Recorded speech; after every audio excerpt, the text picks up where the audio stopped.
Bonjour à toutes et à tous, bienvenue dans 100% Sénat. En pleine crise du logement, le secteur du bâtiment s'enfonce dans la morosité. Les chantiers ralentissent, les emplois disparaissent et les projets de rénovation patinent. En cause, un budget toujours incertain et des arbitrages sans cesse repoussés de la part des gouvernements successifs. Auditionné par la Commission des affaires économiques du Sénat, le président de la Fédération française du bâtiment dresse un constat sans appel. Sans décision rapide, la reprise n'est pas pour demain. Chers collègues, bonjour à toutes et à tous et merci de votre présence.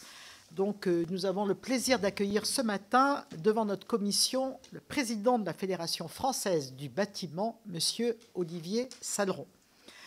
Et c'est la première fois, je crois, que nous vous recevons dans cette enceinte. En tout cas, moi, je n'ai pas un souvenir, même si par d'autres occasions, mais voilà, en tout cas, on est très heureux que vous ayez accepté notre invitation. La Fédération française du bâtiment est la première organisation représentative des employés du secteur, forte de 50 000 entreprises adhérentes, en majorité artisanales. La Fédération française du bâtiment représente les 2/3 de l'activité et de l'emploi des quelques 1,2 million de salariés de la construction. Monsieur le Président, pour la Fédération française du bâtiment, cette rentrée 2025 a comme un triste parfum de déjà-vu. D'une part, comme l'an dernier, cette rentrée rime avec l'instabilité politique. À l'approche de l'examen du prochain budget, notre pays est de nouveau plongé dans la plus grande incertitude. Or, chacun le sait ici, la relance de la construction et la lutte contre la crise du logement exigent des réformes fiscales, mais pas que fiscales, structurantes, qui obligent à des choix budgétaires. J'y reviendrai. D'autre part, cette rentrée a aussi confirmé la récession que connaît le secteur du bâtiment pour la 3e année consécutive. Certes, la dégradation est moins brutale que vous le redoutiez l'hiver dernier, mais l'activité demeurerait en baisse de 3,4% en volume en 2025. Il en va de même de l'emploi, puisque vos prévisions annoncent un recul, certes plus contenu qu'anticipé, avec 30 000 suppressions de postes en 2025. Monsieur le Président, le bâtiment a un peu mieux résisté qu'on pouvait le craindre il y a encore 18 mois. Quels sont, selon vous, les facteurs qui l'expliquent et sont-ils durables ? Quelles sont les perspectives du bâtiment aujourd'hui ? Depuis le début de l'année, bien que le non-résidentiel demeure atone, les autorisations et les mises en chantier progressent dans le logement neuf. Certes, nous partions de bien bas, mais les ventes de maisons individuelles affichent une hausse spectaculaire de 40% depuis janvier 2025.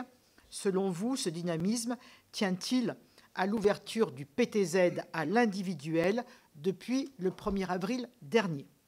À l'inverse, les ventes dans le collectif poursuivent leur repli en contre-coup du plan de relance qu'Action Logement et CDC Habitat ont accepté de porter à la demande du gouvernement et qui a joué un rôle contracyclique précieux en 2024. L'état de la promotion privée et la production de logements sociaux, et on est bien à chaque fois quand on parle du logement sur ces deux piliers, sont très liés, alors que plus de 40% de nos logements sociaux sont aujourd'hui produits en VFA. C'est d'autant plus le cas dans un contexte où nos bailleurs sociaux voient leur capacité d'investissement réduite par la réduction de loyer de solidarité, la fameuse RLS, et où la pérennité financière du FNAP, le Fonds national des aides à la pierre, est compromise. La Banque des territoires vient d'annoncer un nouveau plan de prêt en faveur de la construction de logements sociaux. Mais plus encore que des prêts, ce sont des marges d'investissement dont ont véritablement besoin les bailleurs sociaux pour retrouver une capacité d'action contracyclique pour construire et pour rénover des logements. Quant à l'investissement locatif, il reste à la peine depuis la fin du Pinel et le durcissement de l'accès au crédit. Le rapport du sénateur Marc-Philippe Daubresse et du député Michaël Cosson propose de créer un statut du bailleur privé grâce à un nouvel amortissement pour les logements loués en longue durée, une hausse de l'abattement pour les locations nues et une exclusion des logements loués en longue durée de l'assiette de l'impôt sur la fortune immobilière. Je dirais que c'est des propositions que nous avions faites, mesdames, Viviane et Amel, lorsque nous avions déjà rendu notre rapport sur logement trop cher, il y a plus de 18 mois de cela. Monsieur le Président, ce sont des pistes que notre commission soutient depuis longtemps et que nous avons préconisées, je le disais, au printemps dernier, enfin au printemps 2024. Il faut arrêter de voir un rentier là où il y a, à l'inverse, un contributeur, un entrepreneur à la vie économique et sociale de notre pays. Selon les auteurs du rapport Daubresse-Cosson, si cette réforme était mise en place dès décembre 2025, donc inscrite dans le prochain budget, elle permettrait la production de 90 000 logements supplémentaires à horizon 2030 et aurait un impact budgétaire favorable dès 2026. Cela vous semble-t-il optimiste? Quelles sont les projections de la Fédération française du bâtiment? Enfin, le marché de la rénovation énergétique est fortement pénalisé par les revirements successifs, par cette politique de stop and go autour de MaPrimeRénov'. En juin dernier, la fermeture du guichet pour les rénovations d'ampleur, véritable manœuvre budgétaire non assumée, a brutalement freiné l'activité. Pour ne rien arranger, en septembre, plusieurs textes réglementaires ont ensuite été modifiés une énième fois et donc ont encore modifié les règles d'octroi des aides. Non seulement, bien sûr, les aides à la rénovation d'ampleur, qui sont désormais recentrées sur les passoires thermiques, est fortement réduite, mais surtout l'installation de chaudières biomasse et les travaux d'isolation des murs sont désormais exclus des aides monogestes en 2026. La Fédération française du bâtiment a déjà fait part de sa consternation, c'était le 4 septembre dernier, mais nous n'étions pas au bout de nos peines. La réouverture du guichet MaPrimeRénov' la semaine dernière, puisque c'était prévu au 30 septembre, s'est soldée par un échec cuisant avec une nouvelle fermeture en raison du trop grand nombre de connexions, 150 000, alors que seuls 13 000 dossiers seront retenus. Dans ces conditions, peut-on rester optimiste sur l'avenir de MaPrimeRénov'? Comment le marché de la rénovation va-t-il continuer à pouvoir surmonter ces stop and go? Enfin, que pensez-vous de la piste évoquée par le précédent gouvernement de financer davantage les travaux de rénovation énergétique par les C2E, les certificats d'économie d'énergie? Monsieur le Président, voici les sujets que je souhaitais vous soumettre. Il n'y a pas beaucoup de surprises, Monsieur le Président. Vous en êtes saisi depuis bien longtemps et nous aussi, on a aussi tiré à plusieurs reprises la sonnette d'alarme. Les membres de la commission, bien sûr, ne manqueront pas de compléter cette intervention liminaire. Je vous cède bien évidemment et avec beaucoup de plaisir la parole et je rappelle que cette audition, comme l'ensemble des auditions que nous faisons, fait l'objet d'une captation vidéo et d'une diffusion en direct sur le site du Sénat. Voilà, Monsieur le Président, en vous remerciant encore une fois d'être présent, de l'action que vous menez à la tête de votre fédération qui est absolument importante et essentielle pour notre économie, de votre capacité à faire preuve de volontarisme, de courage et d'engagement. On en a bien conscience et j'espère que... voilà. Et puis on a perdu notre ministre du Logement et on le regrette parce que là aussi, c'est une ministre qui avait, dans un contexte difficile, fait du bon boulot depuis un an, créé un véritable climat de confiance avec l'ensemble des acteurs du secteur du logement.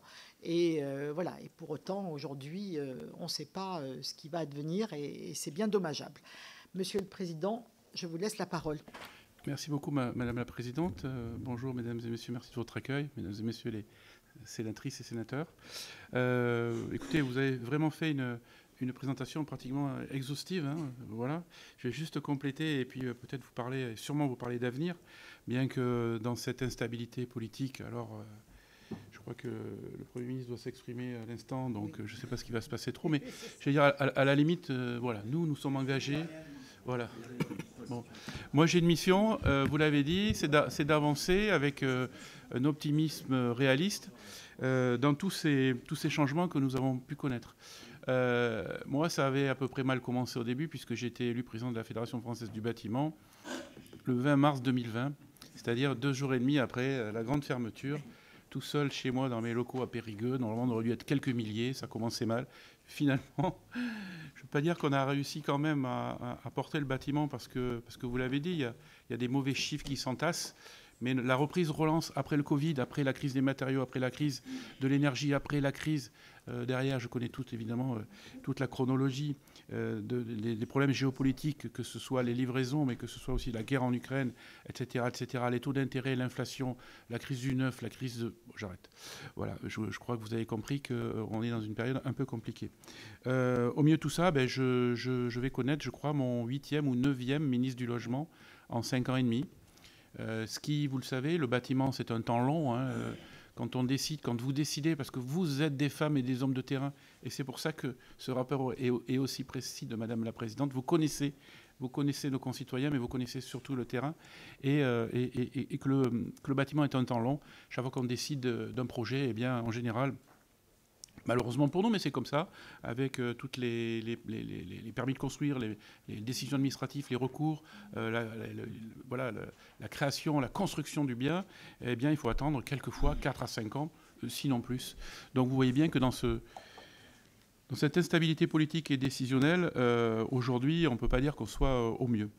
Je résume simplement, nous sommes à peu près moins 9%, on est pratiquement moins 10% de chiffre d'affaires au cours des années 2024-2025. Ça y est, 2025, on sait à peu près à combien on va atterrir. Et malheureusement, en 2026, les chiffres sont encore négatifs. J'allais dire, même si le fait, on va en parler tout à l'heure, que des nouvelles mesures appropriées soient prises, en tout cas pour la construction de logements, et une stabilisation aussi de MaPrimeRénov'. Oui, on va être à moins 12%, si ça se trouve, à fin 2026. Donc vous imaginez, sur 215 milliards d'euros, eh bien c'est 200 000... alors oui, j'annonce des chiffres, mais c'est vrai, mais voilà, on y est quasiment. Hein. C'est moins de 200 000 personnes équivalent temps plein qui sont en danger ou qui seraient en danger. Nous, personnellement, dans le bâtiment, pour commencer par les quelques catastrophes, on a déjà perdu 65 000 salariés.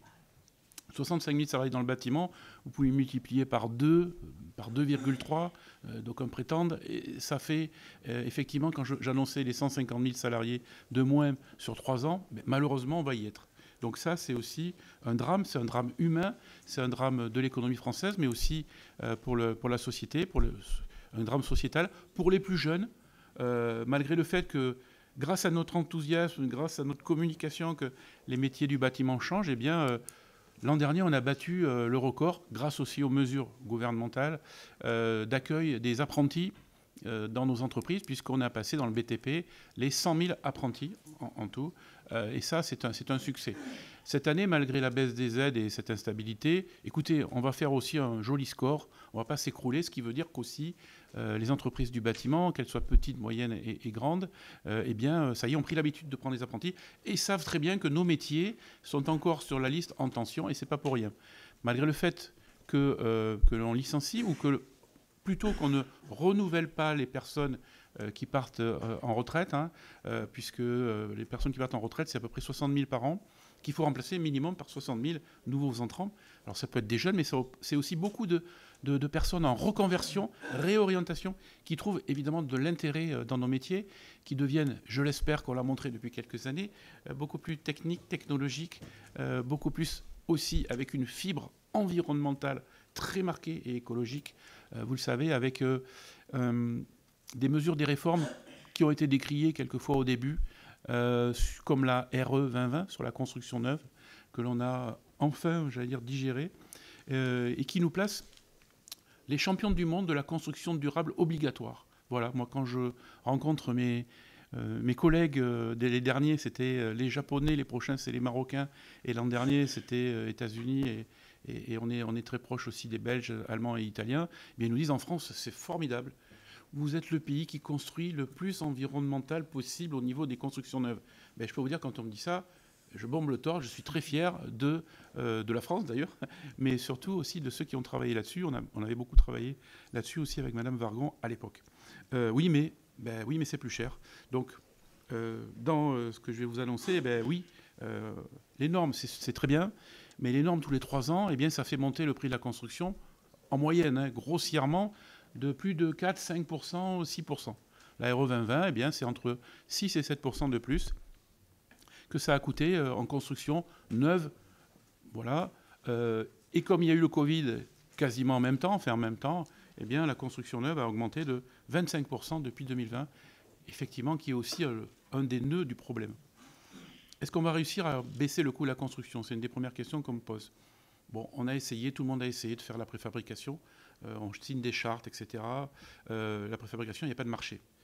Très peu de maîtres d'ouvrage veulent des bâtiments, pas modulaires, mais préfabriqués. Donc en fait, pour résumer, 10 entreprises qui se seraient installées dans ce créneau, il y en a 7 qui ont disparu, parce que le marché n'est pas là. Alors, est-ce qu'on va gagner du temps? Oui. Est-ce qu'on va gagner de l'argent? Non, parce qu'aujourd'hui, le volume n'étant pas là, on n'arrive pas à baisser les coûts. Et d'ailleurs, comme ce sont des matériaux qui sont aux normes RE 2020+, eh bien, ça coûte aussi cher. Sachez que dans le bâtiment, 40% du prix, du coût de la construction, c'est les salaires.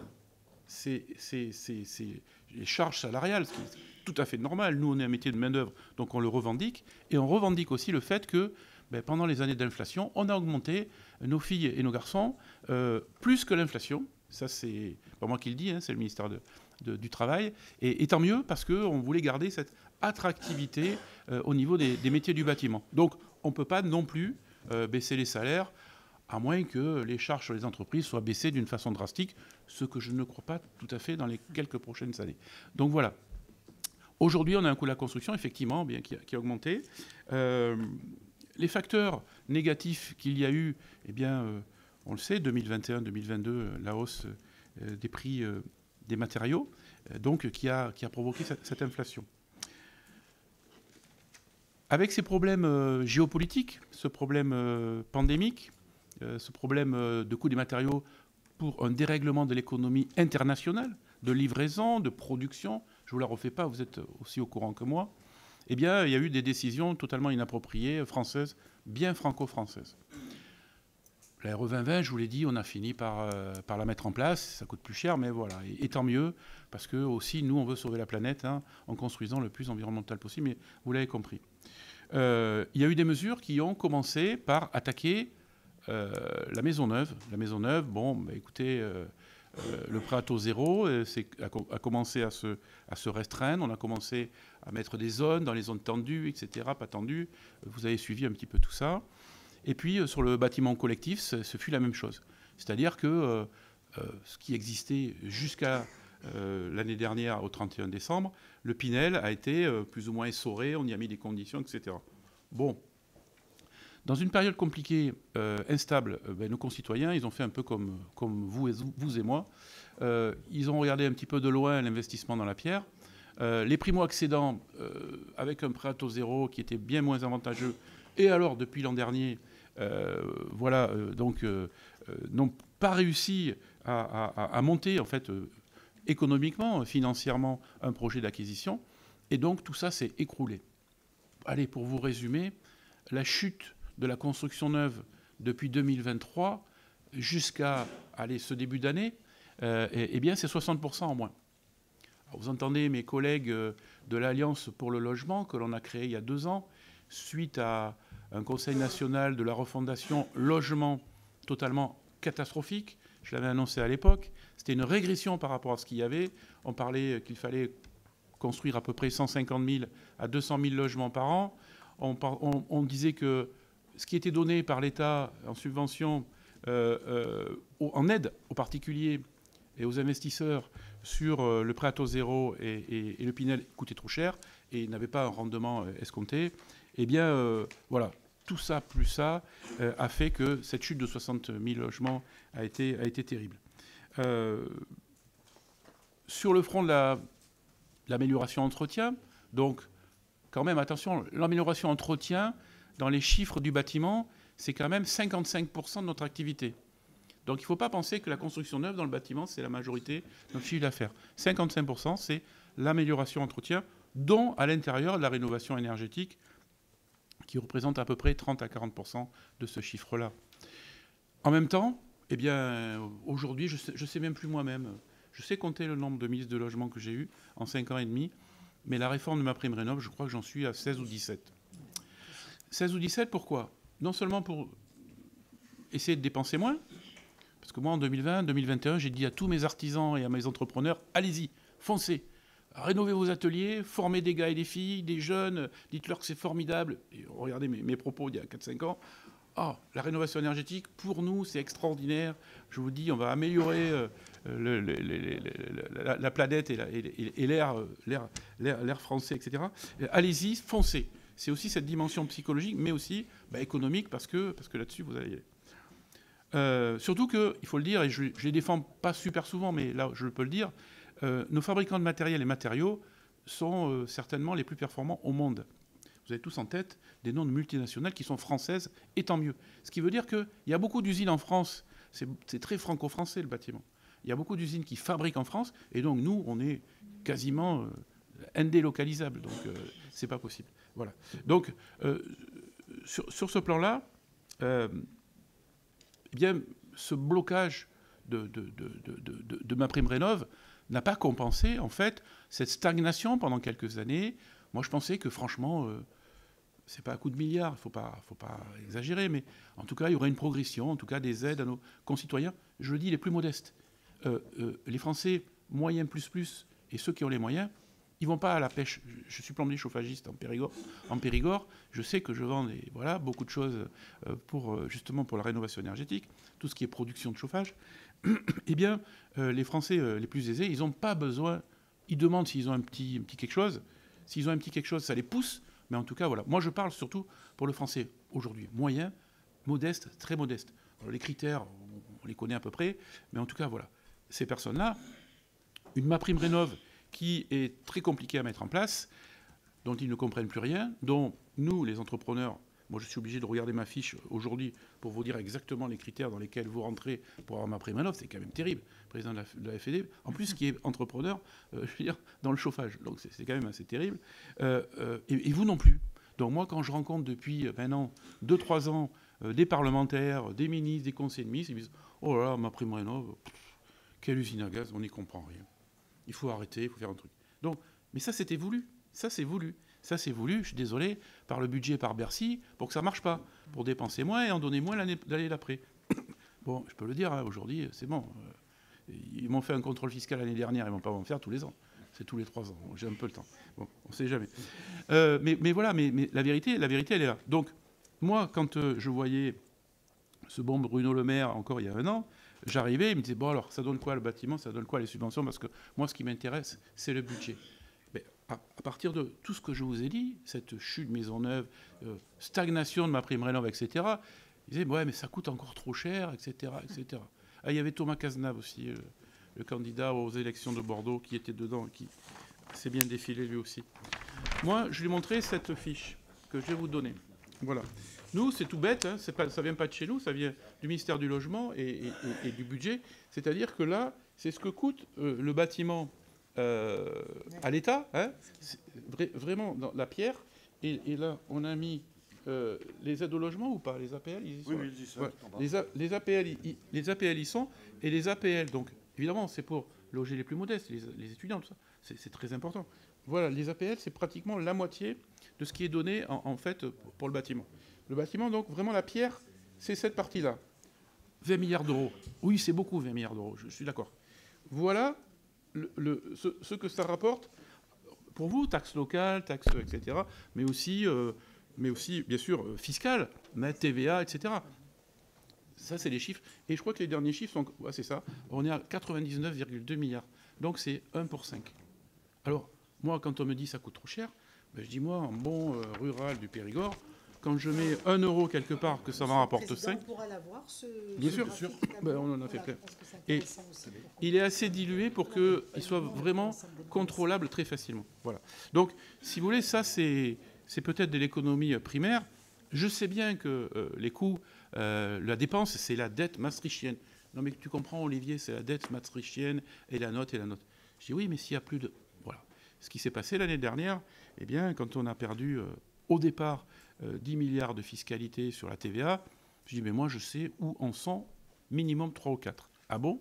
Ben oui, on a construit 120 000 logements de moins en 1 an et demi. Donc, imaginez la TVA. Tout n'est pas TVA à 20%, mais quand même. J'ai dit, ben, ils sont là, les gars, ils sont là. Enfin, la moitié, là. Ah oui, bon, j'ai pas eu la réponse puisqu'ils n'étaient plus là. Voilà. Donc, excusez-moi, c'est quand même, c'est pas la politique, ça, c'est la réelle politique, quoi. C'est la politique de terrain. En attendant, c'est aujourd'hui, en cumulé, depuis 5 ans, c'est pratiquement 500 000 logements qui n'ont pas été construits en retard, hein, qui auraient dû être construits si les derniers chiffres, d'ailleurs, du SDES, qui prévoit, SDES, c'est pas la Fédération française du bâtiment non plus, hein, qui prévoit à peu près 5 millions de logements à construire avant 2040 35, pardon. Vous voyez, en plus, je disais 40. 2035. Donc, dans les 10 prochaines années. Donc, bon, moi, même si je divise par 10, c'est un truc assez trivial, eh bien, ça nous dit qu'il faut construire entre 400 et 500 000 logements par an. 1, pour rattraper le retard, et 2, pour offrir, parce que la démographie est encore positive, parce qu'il y a des migrations externes, mais beaucoup internes aussi, pour suivre son logement. Aujourd'hui, vous le savez, le lien emploi-logement, malgré tous les efforts de certains, vous avez cité Action Logement tout à l'heure, je vais en parler, eh bien, ne peuvent pas changer de travail parce qu'ils n'ont pas d'emploi. 17% l'année dernière, ça a peut-être augmenté, des étudiants ne trouvent pas de logement, donc arrêtent leurs études. Voilà, ne se déplacent pas, etc., etc. Voilà, donc, pour répondre à vos questions, ça c'était mon introduction, elle est un peu longue, mais pour répondre à vos questions, et pour rentrer vraiment dans les thèmes sur lesquels vous m'avez interrogé, sur la maison individuelle, eh bien, après avoir fait moins 60%, peut-être un peu plus d'ailleurs en maison individuelle, eh bien oui, on a repris depuis le début de l'année plus 40%. 2 raisons à ça, des taux d'intérêt aux alentours de 3,5%, déjà pendant l'hiver, qui ont donné un petit coup de pouce, un petit peu mieux. On a arrêté la chute, évidemment.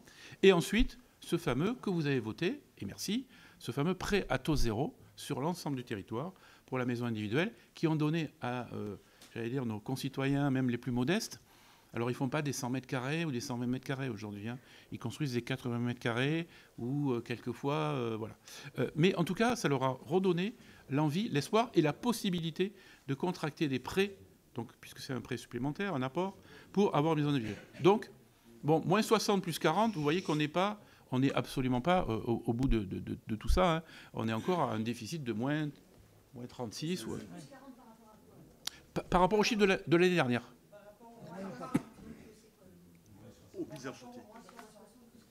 Ah, pardon. Depuis 2 ans, la maison individuelle avait chuté de 60%, hein, en cumulé. Et là, depuis le 1er janvier, bon, allez, depuis décembre, mais depuis le 1er janvier 2025, il y a plus 40% par rapport à ce chiffre-là. Voilà, à l'année dernière. Oui, on les a. Hein, on les a sur les ventes, sur les mises en chantier, et donc c'est très précis. Mais ce qui veut dire que moins 60 plus 40, voilà, ça fait pas encore le truc. Et puis, de toute manière, ce qu'il faut dire, c'est que ça a été voté que pour une période limitée.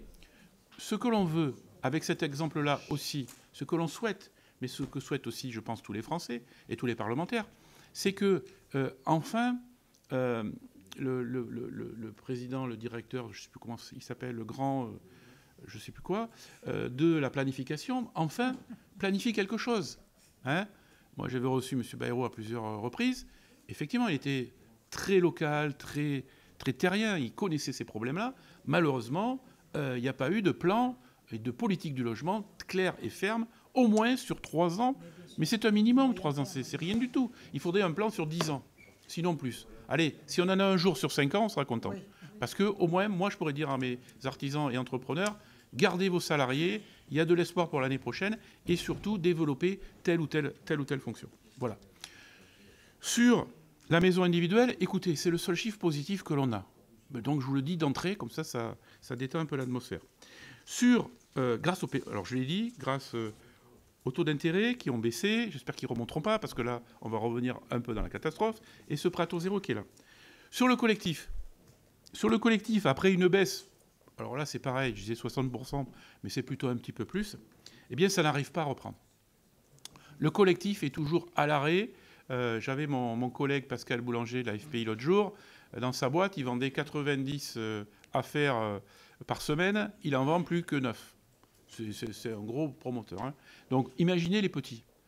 Bon, ben, les petits, les défaillances d'entreprise chez les petits, j'aime pas promoteur, ça c'est toujours péjoratif.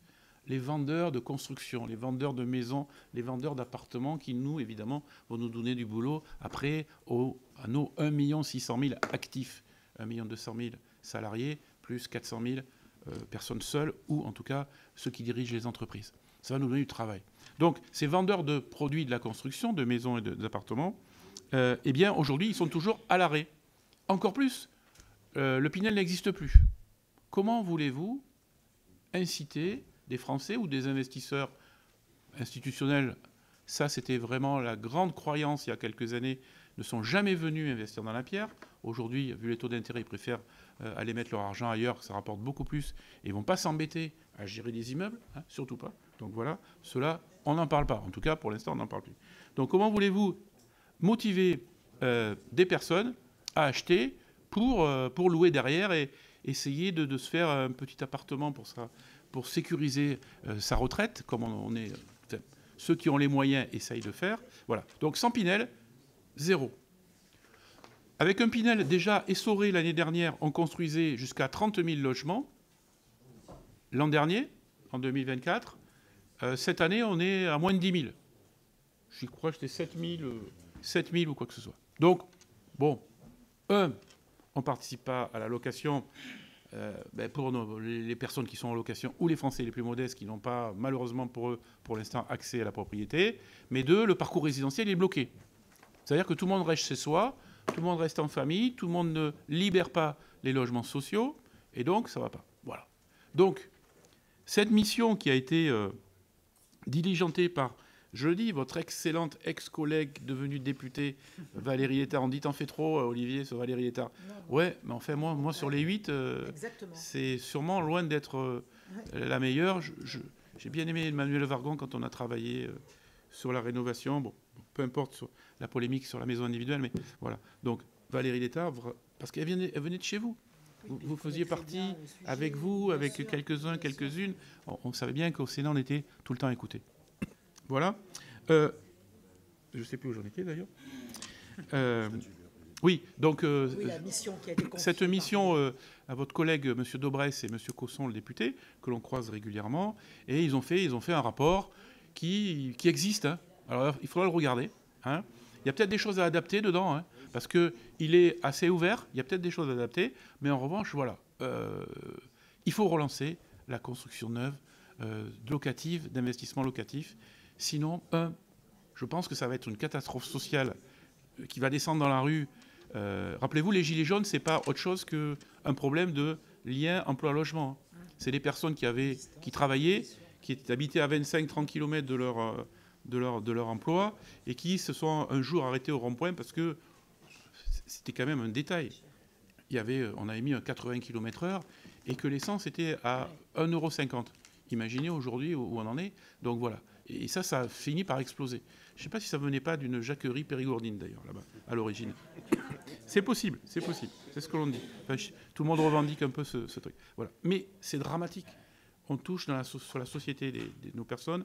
Je ne vous la fais pas, j'en ai fait assez, et vous le savez aussi bien que moi, cette catastrophe de logement des Français aujourd'hui sur l'ensemble du territoire. Sans une incitation pour nos concitoyens qui ont un peu les moyens et qui veulent acheter pour louer, et donc louer à des gens plus modestes qui vont aussi peut-être sortir du parc résidentiel social. On va en parler à l'instant. Voilà, il n'y a pas d'autre solution. Enfin, moi, aujourd'hui, je ne vois pas d'autre solution. Qu'on l'appelle comme on veut, c'est peut-être un mauvais nom, le statut de bailleur privé. Quand je parle de ça, personne n'y comprend rien. Dans la presse, ce qui les intéresse, c'est de savoir un peu la sémantique, etc. Mais voilà. Pour moi, aujourd'hui, il n'y a pas de solution là-dessus. Logement social.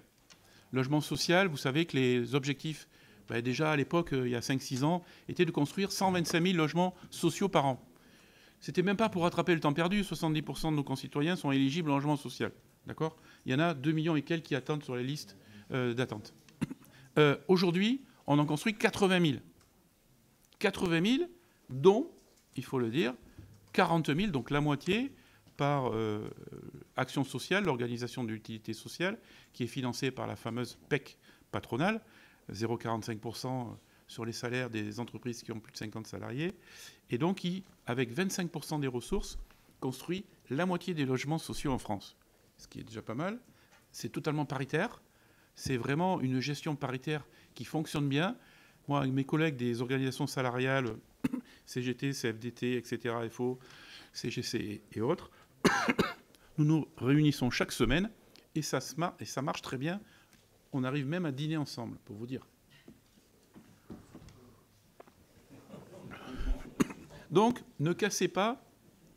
Quand je dis ne cassez pas, parce que vous savez que Action Logement a un risque d'être considéré comme une organisation publique, hein, donc une institution publique. Alors, je vous le dis, c'est une confidence, hein, c'est un secret, mais si jamais Action Logement, avec tous ses moyens, ses 18 000 salariés, cet effort du patronat avec les syndicats était mis en administration publique, eh bien, je crois que le MEDEF et la CPME sortiraient évidemment de la gestion, mais aussi, peut-être, certains seraient tentés de se débrouiller eux-mêmes en se disant la PEC, ça ne nous intéresse plus, nous, on va loger nous-mêmes nos salariés. Mais ça va concerner combien ? 2% des entreprises en France. Ce qui veut dire que ça va mettre 98% des entreprises, par exemple, qui ont moins de 50 salariés et qui ont droit, eh bien, dans la panade pour loger leurs salariés, parce que Action Logement, ça fonctionne. Ça fonctionne non seulement pour les travailleurs du privé, la moitié, ce sont effectivement des placements aussi de la préfecture, il y a des DALO, il y a des choses comme ça, mais aussi beaucoup de résidences étudiantes, de plus en plus. Sur les campus de nos chambres des métiers, il y a de plus en plus de résidences, on les appelle les étudiants des métiers, voilà, et qui sont construits par toutes les filiales d'Action Logement. Donc voilà, le logement social pour nous c'est primordial et malheureusement on est à moins de 30% des objectifs aussi là-dessus. Il va falloir relancer tout ça. Vous avez parlé de la RLS. Je crois que grâce à vous, grâce à Valérie Létard, vraiment à la force des bras, hein, et voilà, et sa volonté, votre volonté, vous avez obtenu une ouverture. Oui. 200 millions d'euros, oui, c'est 200 millions d'euros. Parce qu'à la fois, Action Logement et le social construit 80 000 logements, mais en rénove aussi autant. Et ça, c'est important. Il ne faut pas opposer la construction neuve qui rapporte et qui offre un logement supplémentaire avec aussi, en même temps, parce qu'il faut décarboner, donc rénover. Action Logement, c'est 40-40. Voilà des bons exemples. Sur l'amélioration d'entretien, je vous l'ai dit tout à l'heure, et ça fait sourire tout le monde, parce que c'est vrai, mais c'est une catastrophe. Moi, jamais j'aurais pensé que 5 ans après, j'allais dire à mes artisans et entreprises, la rénovation énergétique, ma prime rénov', cette année, pour nous, c'est moins de 2,5% d'activité. Le mec, il dit, mais non, mais attends, il y a 4 ans, tu nous as dit le contraire. Que c'était, voilà, l'avenir, non seulement de la France, du monde, tout ce que vous voulez, mais en tout cas, voilà, avec je vous l'ai dit, avec des produits performants. Aujourd'hui, 16 réformes après, on est totalement perdu. Imaginez-vous que, même avec Valérie Létard, à moitié démissionnaire, sinon, voilà, ils en ont profité. Je ne sais pas qui d'ailleurs, je sais pas, peut-être Bercy, pour enlever de la rénovation énergétique des logements par geste, l'isolation des murs. Oui. Quand on pense à rénovation, moi la première chose, pourtant je suis chauffagiste, quand on me dit tu faudrait rénover ton logement, je pense aux murs, aux fenêtres. Bon, mais ils n'y sont plus. Les fenêtres, ça fait des années qu'elles ne sont plus aidées en gestes simples. Je crois qu'à l'époque, il ne restait plus que 5 € par fenêtre. Imaginez-vous. Vous voyez, C2E, etc. On va en parler aussi. On va en parler. Aujourd'hui, c'est l'isolation des murs intérieurs, l'isolation des murs extérieurs qu'on a bien nettoyé, parce que rappelez-vous les isolations à 0 €, là, les margoulins qui sont venus, qui vendaient des tapis ou des chèvres 3 semaines avant, qui se sont mis dans nos métiers pour vendre, voilà. Bon, ils étaient très intelligents pour faire de la finance, ceux-là. Bon, ceux-là, on les a expulsés, il y a eu des contrôles, parce que la fraude existe, il faut contrôler toujours, évidemment, et encore plus, mais pas aussi, je digresse là, pas aussi accuser la fraude pour dire on arrête le système. Là, mon œil, quand on n'a plus d'argent, on s'excuse pour autre chose. Voilà. Donc, Sur la rénovation énergétique, c'est quand même dingue. Et alors, le coup d'arrêt qui concerne très peu, moi qui me concerne, mais et donc ils m'ont agacé un peu plus, c'est d'arrêter les chaudières bois. Non mais, pendant des années, on nous a dit, mettez-vous aux chaudières bois, parce que le bois en France, la filière bois, je crois qu'il y a quelques-uns qui étaient en filière bois là tout à l'heure, voilà, et il y a 15 jours, ben, ceux qui veulent changer leur vieille chaudière fioul, parce que nous on en connaît un Périgord, hein, qui ont partout, parce qu'ils n'ont pas le choix. Un, il n'y a pas le gaz. Deux, il y a l'électricité, ça arrive comme mon doigt, ils ne vont pas mettre une pompe à chaleur. Hein. Donc la chaudière bois aujourd'hui, qui sont ultra performantes, qui sont filtrées, un truc de malade, il n'y a plus aucune, allez, 0,0% de particules dans l'air, ces gens-là, on les encourage à ouvrir des cheminées, quoi. Voilà. Et donc, on leur donne même plus rien du tout. Mais, bon, j'arrête là, vous m'avez compris. Là-dessus, moi, je ne sais même plus l'expliquer à mes adhérents, et ça, c'est grave. Voilà. Qu'est-ce qu'il faut faire? Ben, là-dessus, il faut se mettre autour de la table, regarder un éventuel budget minimum sur 3 ans, sinon sur 5 ans. Alors, bon, vous allez me dire, la durée de vie de gouvernement, oui, c'est vrai. Mais bon, il faut voir quand même plus loin là-dessus. C'est quand même un sujet sociétal, environnemental, écologique pour les Français les plus jeunes. Sachant que tous nos enfants, nos petits-enfants auront cette fibre écologique dans la tête. Et justement, ont tout ça en tête. Et c'est pour ça d'ailleurs qu'ils veulent travailler, qui voulaient ou qui veulent encore travailler dans nos métiers, parce qu'on va décarboner la France. Et ça, c'est important. Eh bien, c'est trouver une trajectoire. Alors, c'est un vœu pieux, hein, une stabilité pendant quelques années. On dit, bon, on va mettre un budget, 2 milliards d'euros. Pensez toujours à mon graphique, là, parce que là, on sait que ça rapporte 2 à 3 fois plus, hein, rien que sur la comment dirais-je, la prime rénov'. Hein. Donc on le sait. Plus après, les problèmes de santé, enfin bon, je ne vous la fais pas, mais voilà, tous ces trucs que l'on ne voit pas, qui sont en indirect. Une trajectoire claire, ne pas opposer les gestes simples, c'est-à-dire commencer par isoler ses murs ou ses fenêtres, puis changer sa chaudière après. Ben, si ça dure 10 ans ou 12 ans, ben, ça durera 10 ans ou 12 ans. Mais dans 12 ans, c'est-à-dire un claquement de doigts, eh bien, on aura décarboné le plus de choses. Nous, on l'appelle ça, alors, on est à peu près d'accord, on est d'accord, les organisations patronales là-dessus, on appelle ça le parcours de l'habitat, le carnet de l'habitat, le carnet de sa maison, quoi, en fait. Hein. On aura un carnet et on signe, c'est une charte, on s'engage à avoir des aides si, dans quelques années, on continue. Bon, il faut qu'il y ait du contrôle aussi, mais c'est aussi un engagement à décarboner la France. Voilà. Ça, c'est une chose. Et ensuite, avoir un budget, alors qui progresse ou qui ne progresse pas, par exemple, là, avec des difficultés de la dette française, etc., sur plusieurs années, peu importe. Oui, je dis même peu importe. Je ne demande pas que ça soit augmenté, hein, mais par rapport à ce qu'il y a aujourd'hui, ou ce qu'il pourrait y avoir qui va lécher les 3 milliards d'euros, à peu près, maintenons tout ça, mais moi, je dirais à nos clients et à nos entrepreneurs, voilà ce que l'on a pendant 5 ans, et pas plus. Comme ça, vous inquiétez pas, tout le monde s'organisera. Il y en a qui réduiront la voilure, certes, voilà. D'autres qui iront sur d'autres créneaux un peu plus porteurs et développeront des activités, et surtout des activités innovantes. Et ça, c'est là-dessus qu'on doit fonctionner. Donc voilà, si jamais on repart à zéro sur une MaPrimeRénov', je sais... Bon, certains me disent, oui, ça marchait bien, les crédits d'impôt, les CITE. J'ai dit crédit d'impôt, c'est un gros mot aujourd'hui, puisque le crédit d'impôt, ce n'était pas maîtrisé. C'était à la fin de l'année que l'État voyait combien les Français allaient déduire sur leurs impôts. Ça, je le comprends tout à fait aujourd'hui dans ces problèmes de dette qui existent aujourd'hui. Donc, trouvons aussi des financements différents. L'État peut mettre pour inciter, parce que si l'État le dit, c'est donner une trajectoire à la France. Après, que certains pensent sur le décentralisé, il faut en parler, pourquoi pas? C'est aujourd'hui la grosse question. Décentralisons MaPrimeRénov'. Mais elle est déjà décentralisée un peu. Il y a des ANA partout en région, partout. Dans toutes les régions, il y a de l'ANA régionale. Il y a aussi, et vous le savez très bien, dans une grande partie des communautés d'agglomération, des EPCI, des services, chez moi ça s'appelle Amélia, etc., qui conseillent les Français les plus fragiles, souvent, ou les plus âgés, voilà, pour rénover leur logement. C'est un guichet où quelqu'un va contrôler, va donner aussi une liste d'entreprises qui sont qualifiées, d'accord? Voilà. Donc ça, c'est autre chose, c'est quelque chose aussi à faire, à développer, voilà, ça c'est sûr. Et puis aussi à trouver peut-être, ça aussi c'est un autre rapport qui a été donné, le rapport qui a été fait par Yannick Borde de Procivis, que vous connaissez aussi, qui est aussi présent dans l'Alliance pour le logement, c'est-à-dire une banque de la rénovation. Ah ? Et avec Madame la sénatrice. Oui, avec Madame Gacquer, Madame la sénatrice Amel Gacquer. Bien sûr, pardon.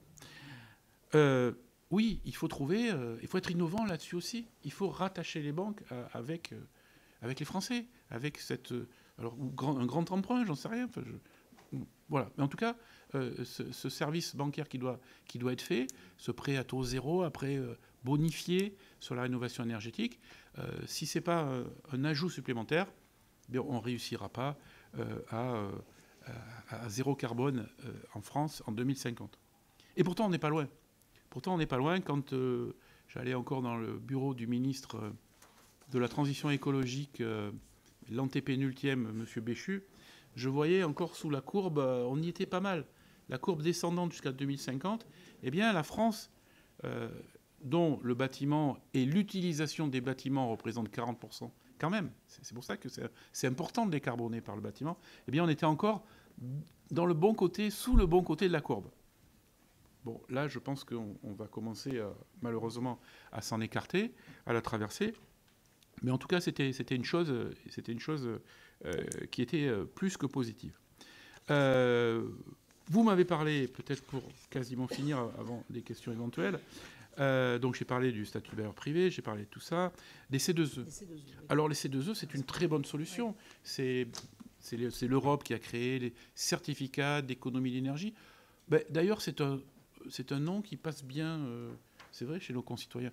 Certificat d'économie d'énergie, on comprend à peu près ce que c'est.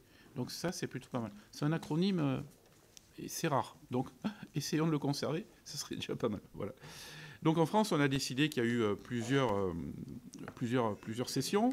Et donc il faudrait augmenter les C2E, ou il faut augmenter les C2E pour remplacer le moins d'argent du budget possible sur la dette française qui était alloué à MaPrimeRénov' vers des C2E qui compenseraient quand même un peu les Français qui veulent rénover leur logement ou les institutions. Écoutez, c'est une bonne solution. Sauf que les C2E, c'est vous et moi qui payons. Voilà. Hein. C2E, c'est les obligés, donc c'est les fournisseurs d'énergie, quels qu'ils soient, qui la produisent ou qui la diffusent. Donc en fait, vous imaginez bien que sur notre note, nous, sur la note des Français aussi, à tous, plus modestes jusqu'aux autres, eh bien, c'est nous qui allons payer la note. Alors, vous allez me dire, vous, why not, quoi ? Oui, oui, pourquoi pas. Nous, on mutualise, et puis quelque part, ça fait des C2E pour rénover les bâtiments, et donc, nous servir, évidemment, à avoir l'activité. Donc là-dessus, notre position, elle est entre deux eaux, j'allais dire. Hein. Oui, pourquoi pas, si c'est pour augmenter la facture d'électricité de tout le monde, ou de certains en particulier, comme les entreprises ou les machins, etc. Bon, il faut en discuter quand même. Et là, c'est une décision politique. Voilà, c'est vraiment une décision politique. Écoutez, je crois que j'ai à peu près fini sur cette présentation. Voilà, donc j'ai le résumé que Loïc... On ne s'est pas présenté d'ailleurs. Loïc, présentez-vous. Loïc Chapeau, je m'occupe des affaires économiques à la FFB. Et Laetitia Pavot, donc je suis au service fiscal de la Fédération. Voilà, c'est eux qui me font toutes mes notes. Mais comme depuis quelques années, c'est un peu la technique du disque rayé, malheureusement. Oui, oui. Voilà, vous avez bien compris. Donc, plus de logements, évidemment, c'est bon pour l'économie française. Et effectivement, ça a pénalisé le PIB. Alors, je ne sais pas combien, certains disaient 0,2, 0,3, 0,4 les années précédentes. Mais en tout cas, depuis 2022, c'est l'INSEE qui le démontre et qui le dit, qui l'annonce. Donc voilà, c'est bon pour les finances publiques puisque ça rapporte. Vous avez vu 1 pour 5, ça c'est clair. Et puis surtout, c'est bon pour les Français, pour les ménages, pour leur pouvoir d'achat, puisque quand on interroge les Français, j'ai vu une étude au CESE, c'était au mois de juin dernier, quelqu'un est venu nous présenter ça, une enquête Ipsos commandée par le CESE. Quand on pose la question aux Français, quelles sont vos préoccupations principales, c'était le pouvoir d'achat, c'était la sécurité et en troisième, la santé. Hein. L'emploi venait en 7 ou 8e position, hein, voilà, et le logement, on n'en parlait pas. Et puis, attention, deuxième question, QCM. À votre avis, quel est, dans toutes ces réponses, le thème qui vous impacte le plus au quotidien dans vos territoires? Eh bien, à 58%, le premier thème qui est arrivé, c'est le logement. On ne peut pas acquérir, on n'a plus les moyens. On ne peut pas se loger parce qu'il n'y a plus de logement, c'est trop cher. On ne peut pas aller en logement social parce qu'il n'y a pas de place. Je ne mens pas, c'est une enquête CESE. J'étais présent ce jour-là, évidemment, au CESE. Donc voilà. Pour vous résumer tout ça, aussi, on vous invite, et ça c'est la chose positive aussi, on vous invite tous le 16 octobre, si vous pouvez, si vous avez le temps, si l'actualité et la conjoncture le permet. On fait tous les 2 ans notre sommet de la construction à la Fédération française du bâtiment. Certaines et certains d'entre vous connaissent l'adresse, voilà, et où on va recevoir quelques-uns d'entre vous, donc Madame la sénatrice des Hautes-Pyrénées, voilà, c'est un sommet sur la construction qui sera basé sur les municipales, parce que bien sûr, le bâtiment, l'investissement, le logement, eh bien, c'est sur les territoires aussi que ça se décide, avec les PLUI, les SCOT, à la région. Et alors, je n'ai pas parlé du ZAN, parce que là, vous connaissez aussi bien le sujet que moi, et notre position, hein, pas d'extrémisme sur le ZAN, comme on a pu en parler quelques fois. Donc voilà, je vous remercie. J'espère que je ne vous ai pas trop donné de chiffres ou d'explications. Merci beaucoup, inutiles. Monsieur le Président, de ce tour d'horizon extrêmement complet. Alors, on a beaucoup de questions de l'ensemble de nos collègues. Mais avant de passer aux questions individuelles, je souhaiterais donner la parole à notre rapporteur pour avis, Amel Gacquerre, puisque c'est elle qui, au titre de la Commission des affaires économiques, rapporte le budget logement. Chère Amel, je te cède la parole. Merci Madame la Présidente. Monsieur le Président, vous avez abordé dans vos propos introductifs le sujet de la baisse des coûts de construction. J'aimerais y revenir en évoquant notamment la réglementation environnementale du bâtiment neuf, la RE 2020. Le récent rapport d'évaluation de Robin Rivaton, économiste, estime qu'en l'état, le surcoût lié à la RE 2020 produirait un déficit de plus de 200 000 logements sur la période 2022-2035.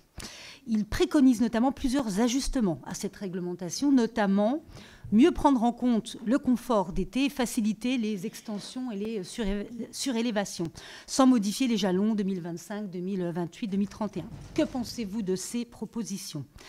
Elles devront être traduites réglementairement via un décret. Est-ce que vous avez été consulté sur le sujet ? Toujours sur la baisse des coûts de construction, quid des perspectives de la construction hors site ? Pareillement, en 2019, donc maintenant cela date un petit peu, mais Robin Rivaton et Bernard Michel avaient évoqué ce sujet et l'avaient surtout abordé comme un levier majeur de transformation du secteur.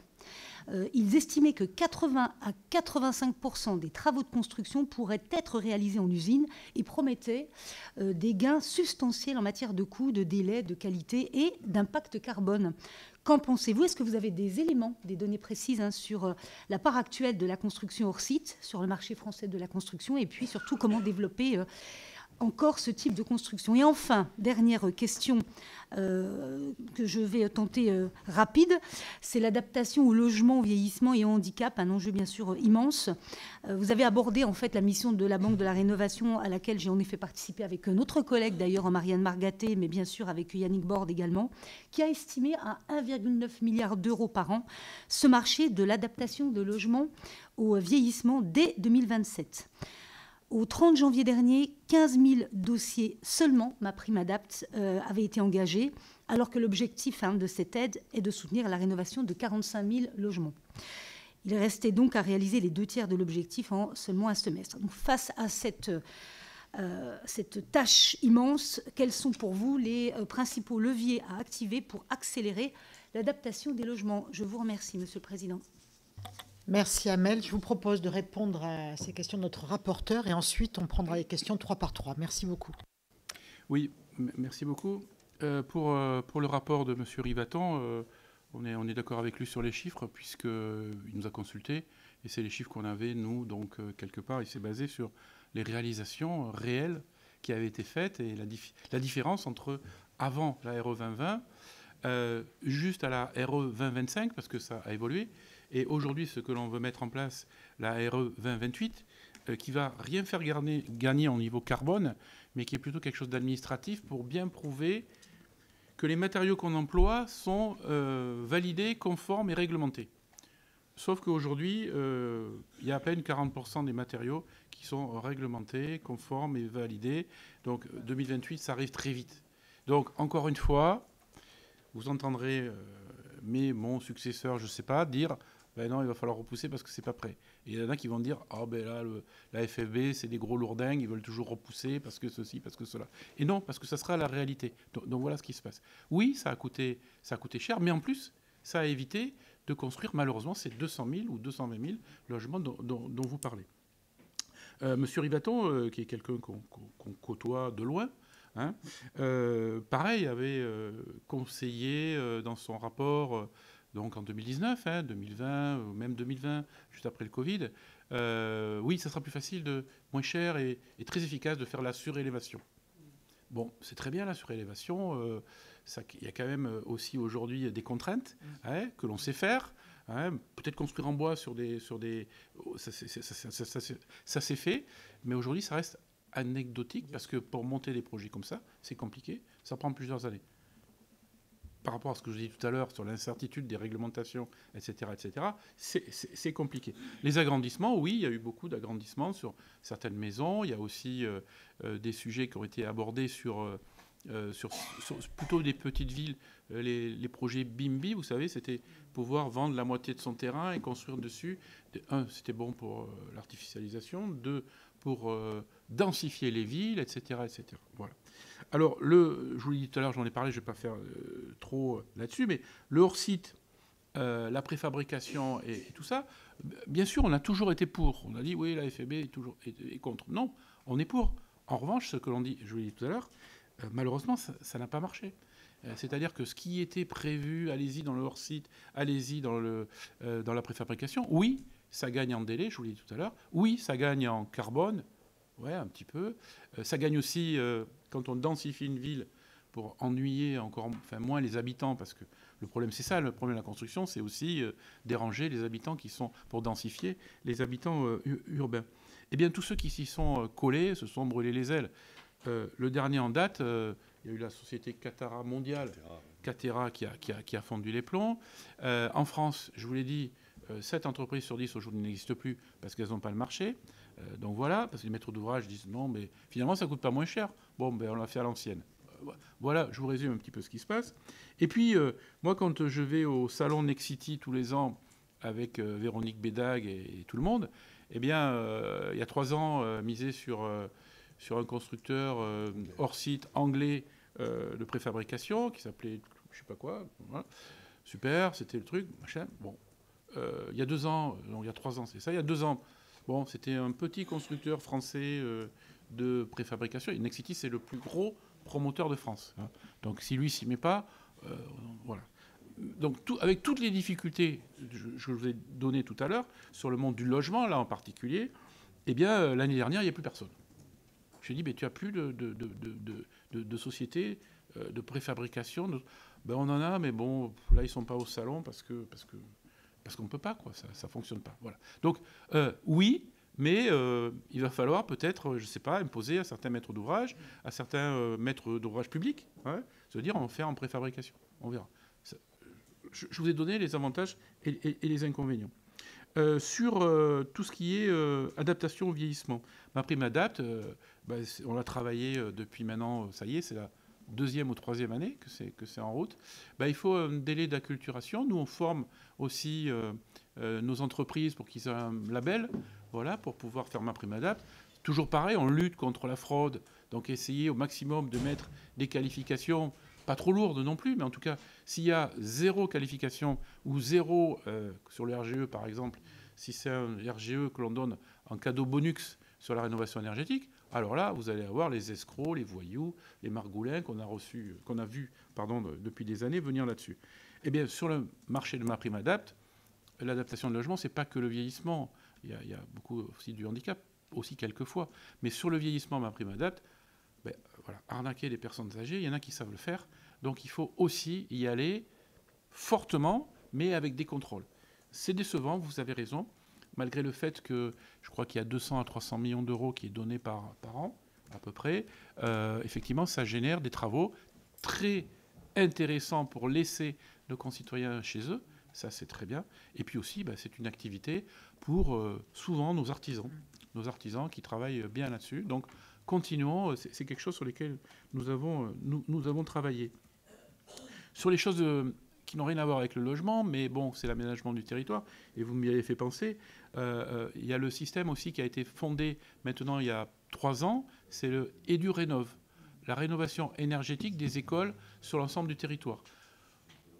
Le président de la République me l'avait annoncé lorsque je l'avais interrogé en interview, etc. La promesse a été tenue. Voilà. Donc ça, il faut le dire quand c'est bien, et je le dis fortement. Et nous, on l'a vu sur le terrain, beaucoup plus d'écoles sont rénovées par rapport aux 10 années précédentes. Et ça, voilà, même si le budget, avec la Banque des territoires, avec lequel on travaille, beaucoup. Et pour une fois, vous voyez, ils nous ont mis dans le comité de pilotage. C'est-à-dire ils ont mis une fédération des sachants qui sont concernés de terrain pour leur dire il faudrait faire ça, il faudrait faire ça. Eh bien, aujourd'hui, ça fonctionne, tant mieux. Ça prouve qu'il faut consulter de plus en plus le terrain.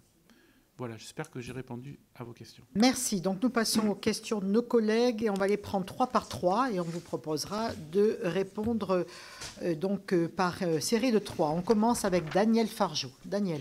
Merci Madame la Présidente. Bonjour Monsieur le Président. Bien écoutez, je rappellerai rapidement les conséquences de l'instabilité politique, et je reste poli, l'instabilité politique sur la vie des entreprises. Baisse de la commande publique et de l'investissement local, relèvement des taux d'intérêt des prêts immobiliers.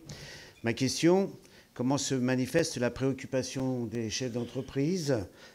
Comment se manifeste la prudence dans les choix des entreprises ? Je fais notamment référence à de potentiels reports de décisions d'investissement, comme à de nouveaux licenciements et peut-être même en nombre. Enfin, sur les effets de la suspension de MaPrimeRénov'. En juin dernier, nous le savons, le gouvernement a procédé à la suspension du guichet MaPrimeRénov' pour les rénovations d'ampleur. Le dispositif avait été rouvert après un audit et une révision des critères d'éligibilité. Ma question, avez-vous été associé aux évolutions qui ont été apportées à MaDéprimeRénov' dans le courant de l'été ? Le dispositif remanié avait pour but de refroidir la machine suite aux plus de 38 000 rénovations d'ampleur engagées. Quels effets cela implique sur le secteur du bâtiment? Les avez-vous anticipés? Merci, Monsieur le Président. Merci, Daniel. Viviane Artigalas. Merci Madame la Présidente, merci aussi Monsieur le Président pour votre intervention. Moi j'ai 3 petites questions, j'irai assez vite. Le Sénat s'apprêtait à examiner la PPL de Paul Midi pour revenir sur la réforme adoptée dans le cadre de la loi de finances pour 2025 du seuil de franchise de TVA dont bénéficient les micro-entrepreneurs. Je ne reviendrai pas sur les conditions dans lesquelles cette réforme a été portée par le gouvernement. Quelles seraient vos propositions pour sortir de l'impasse de ce dossier ? S'agissant des travaux de rénovation, êtes-vous favorable à un meilleur accompagnement des parcours de rénovation globale réalisés par étapes? C'est ce que mon groupe a porté depuis le début de la loi Climat et Résilience, parce que cela permet de lisser dans le temps la réalisation et le coût des travaux selon les capacités de ménage et parfois aussi de les éviter à quitter leur logement pour faire cette rénovation. Et ma dernière question, l'intervention sur le bâti existant est désormais structurante dans tous nos territoires. En ruralité, la mobilisation d'opérateurs pour intervenir dans les petites centralités reste cependant très difficile, voire impossible. Quelles seraient vos propositions pour sortir de cette difficulté et mieux accompagner les élus locaux dans la réalisation de ces petites opérations? En vue des municipales, ça serait intéressant aussi de le savoir. Merci beaucoup. Merci Viviane. Et Bernard Buis pour cette première série de questions. Merci Madame la Présidente. Monsieur le Président, vous avez déjà répondu à beaucoup de problématiques. Moi, j'aurais une question très spécifique concernant les territoires ultramarins qui rencontrent des difficultés particulières, coût des matériaux, risques climatiques, fonciers très rares. Est-ce que vous avez des propositions à formuler pour soutenir sur ces territoires la rénovation et la construction? Voilà, Monsieur le Président, je vous laisse la parole pour cette série de questions. Merci beaucoup pour toutes ces questions. Donc les préoccupations des chefs d'entreprise, vous l'avez bien compris. Après un coup de massue à chaque fois que l'on reçoit, je pense que c'est un peu comme vous réagissez dans les heures qui viennent en disant on va surmonter le problème. Sauf que là, effectivement, l'horizon est un peu sombre sur certains thèmes et sur certains secteurs que nous représentons. Eh bien oui, il y a moins d'investissement. Malheureusement, un chef d'entreprise, il fait comme un Français classique, c'est-à-dire il épargne quand ça ne va pas, ou en tout cas, il essaie de garder dans les réserves ou dans l'autre bilan des choses sans investir lourdement en tout cas, et malheureusement c'est ce que l'on voit non seulement chez nous, dans le bâtiment, mais aussi, et c'est la mauvaise nouvelle des quelques derniers mois, et j'espère que ça va s'arrêter, qu'il va y avoir un espoir qui arrive sur les prochains mois, mais en tout cas de l'ensemble des secteurs. Moi, je suis, vous savez, à la fois à la CPME et à la fois au MEDEF, et on voit très bien que en France, à part l'aéronautique, les campings et l'ultra-luxe, le reste, c'est totalement atone, sinon en récession. Alors on ne le dit pas parce que, bon an, mal an, la France reste encore positive, mais la réalité, elle est bien là. C'est-à-dire qu'il y a 100 000 salariés de minimum qui ont déjà disparu depuis le début de l'été. Donc malheureusement, ces chiffres vont arriver. L'emploi, je vous en ai parlé, 65 000 de moins en 2 ans. L'année prochaine, même s'il y a, et il faut, ce statut de bailleur privé, il faut maintenir ce bon budget pour le bâtiment et le logement, eh bien, on risque de perdre encore des équivalents temps plein et arriver pas loin des 130, 120, 130 000 salariés. Et je vous l'ai dit, dans la filière complète, vous multipliez par 2 ou par 2,3 pour voir les équivalents temps plein que l'on va perdre. Et malheureusement, on va recruter moins de jeunes.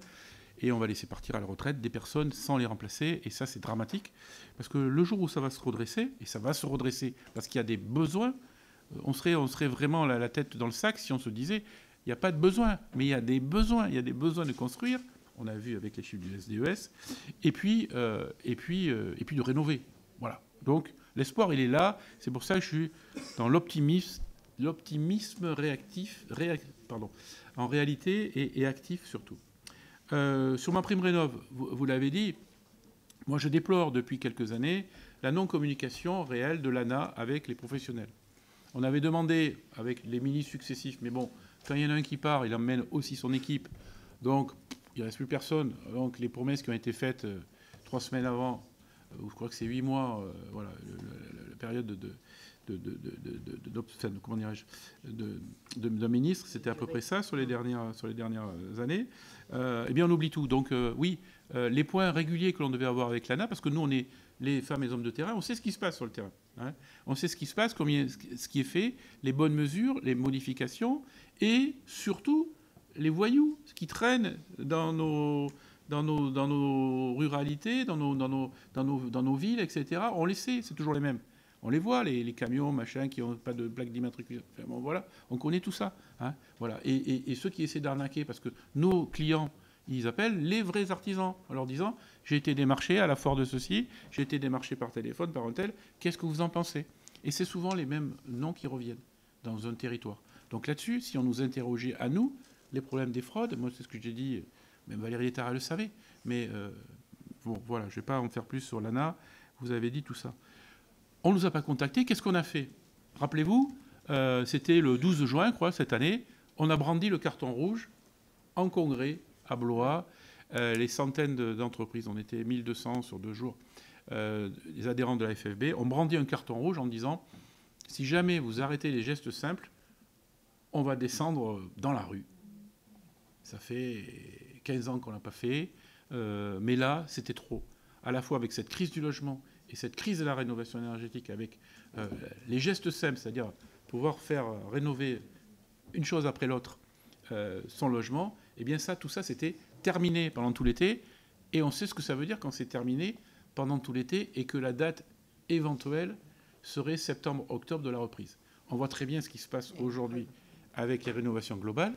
Et que, bon, soi-disant, enfin, oui, il y a sûrement beaucoup d'attentes parce que, évidemment, enfin, ça marche, la rénovation énergétique. Enfin, il y a la demande. Donc, comme on n'a pas calibré non seulement les effectifs peut-être de l'ANA Bon, aujourd'hui, avec l'informatique, on peut quand même traiter... Bon, il y a eu un bug. Bon, ok. C'est facile, il y a soit un bug, soit il y a des fraudes. Vous allez voir, ça revient tout le temps, toutes ces choses-là. Voilà. Donc, malheureusement, c'est pas pour faire du populisme ou de faire de critiquer pour critiquer, mais c'est quelque chose qui marche, ça y est, dans la tête des Français. Et c'est pour ça qu'ils nous ont compris, d'ailleurs. On a vu ça un peu partout, dans la presse régionale. La FFB s'insurge avec son carton rouge, etc. Ben, ils ont raison, on vous comprend et tout ça. Parce que ça touche tous les Français. Le logement neuf, oui, mais encore plus la rénovation énergétique.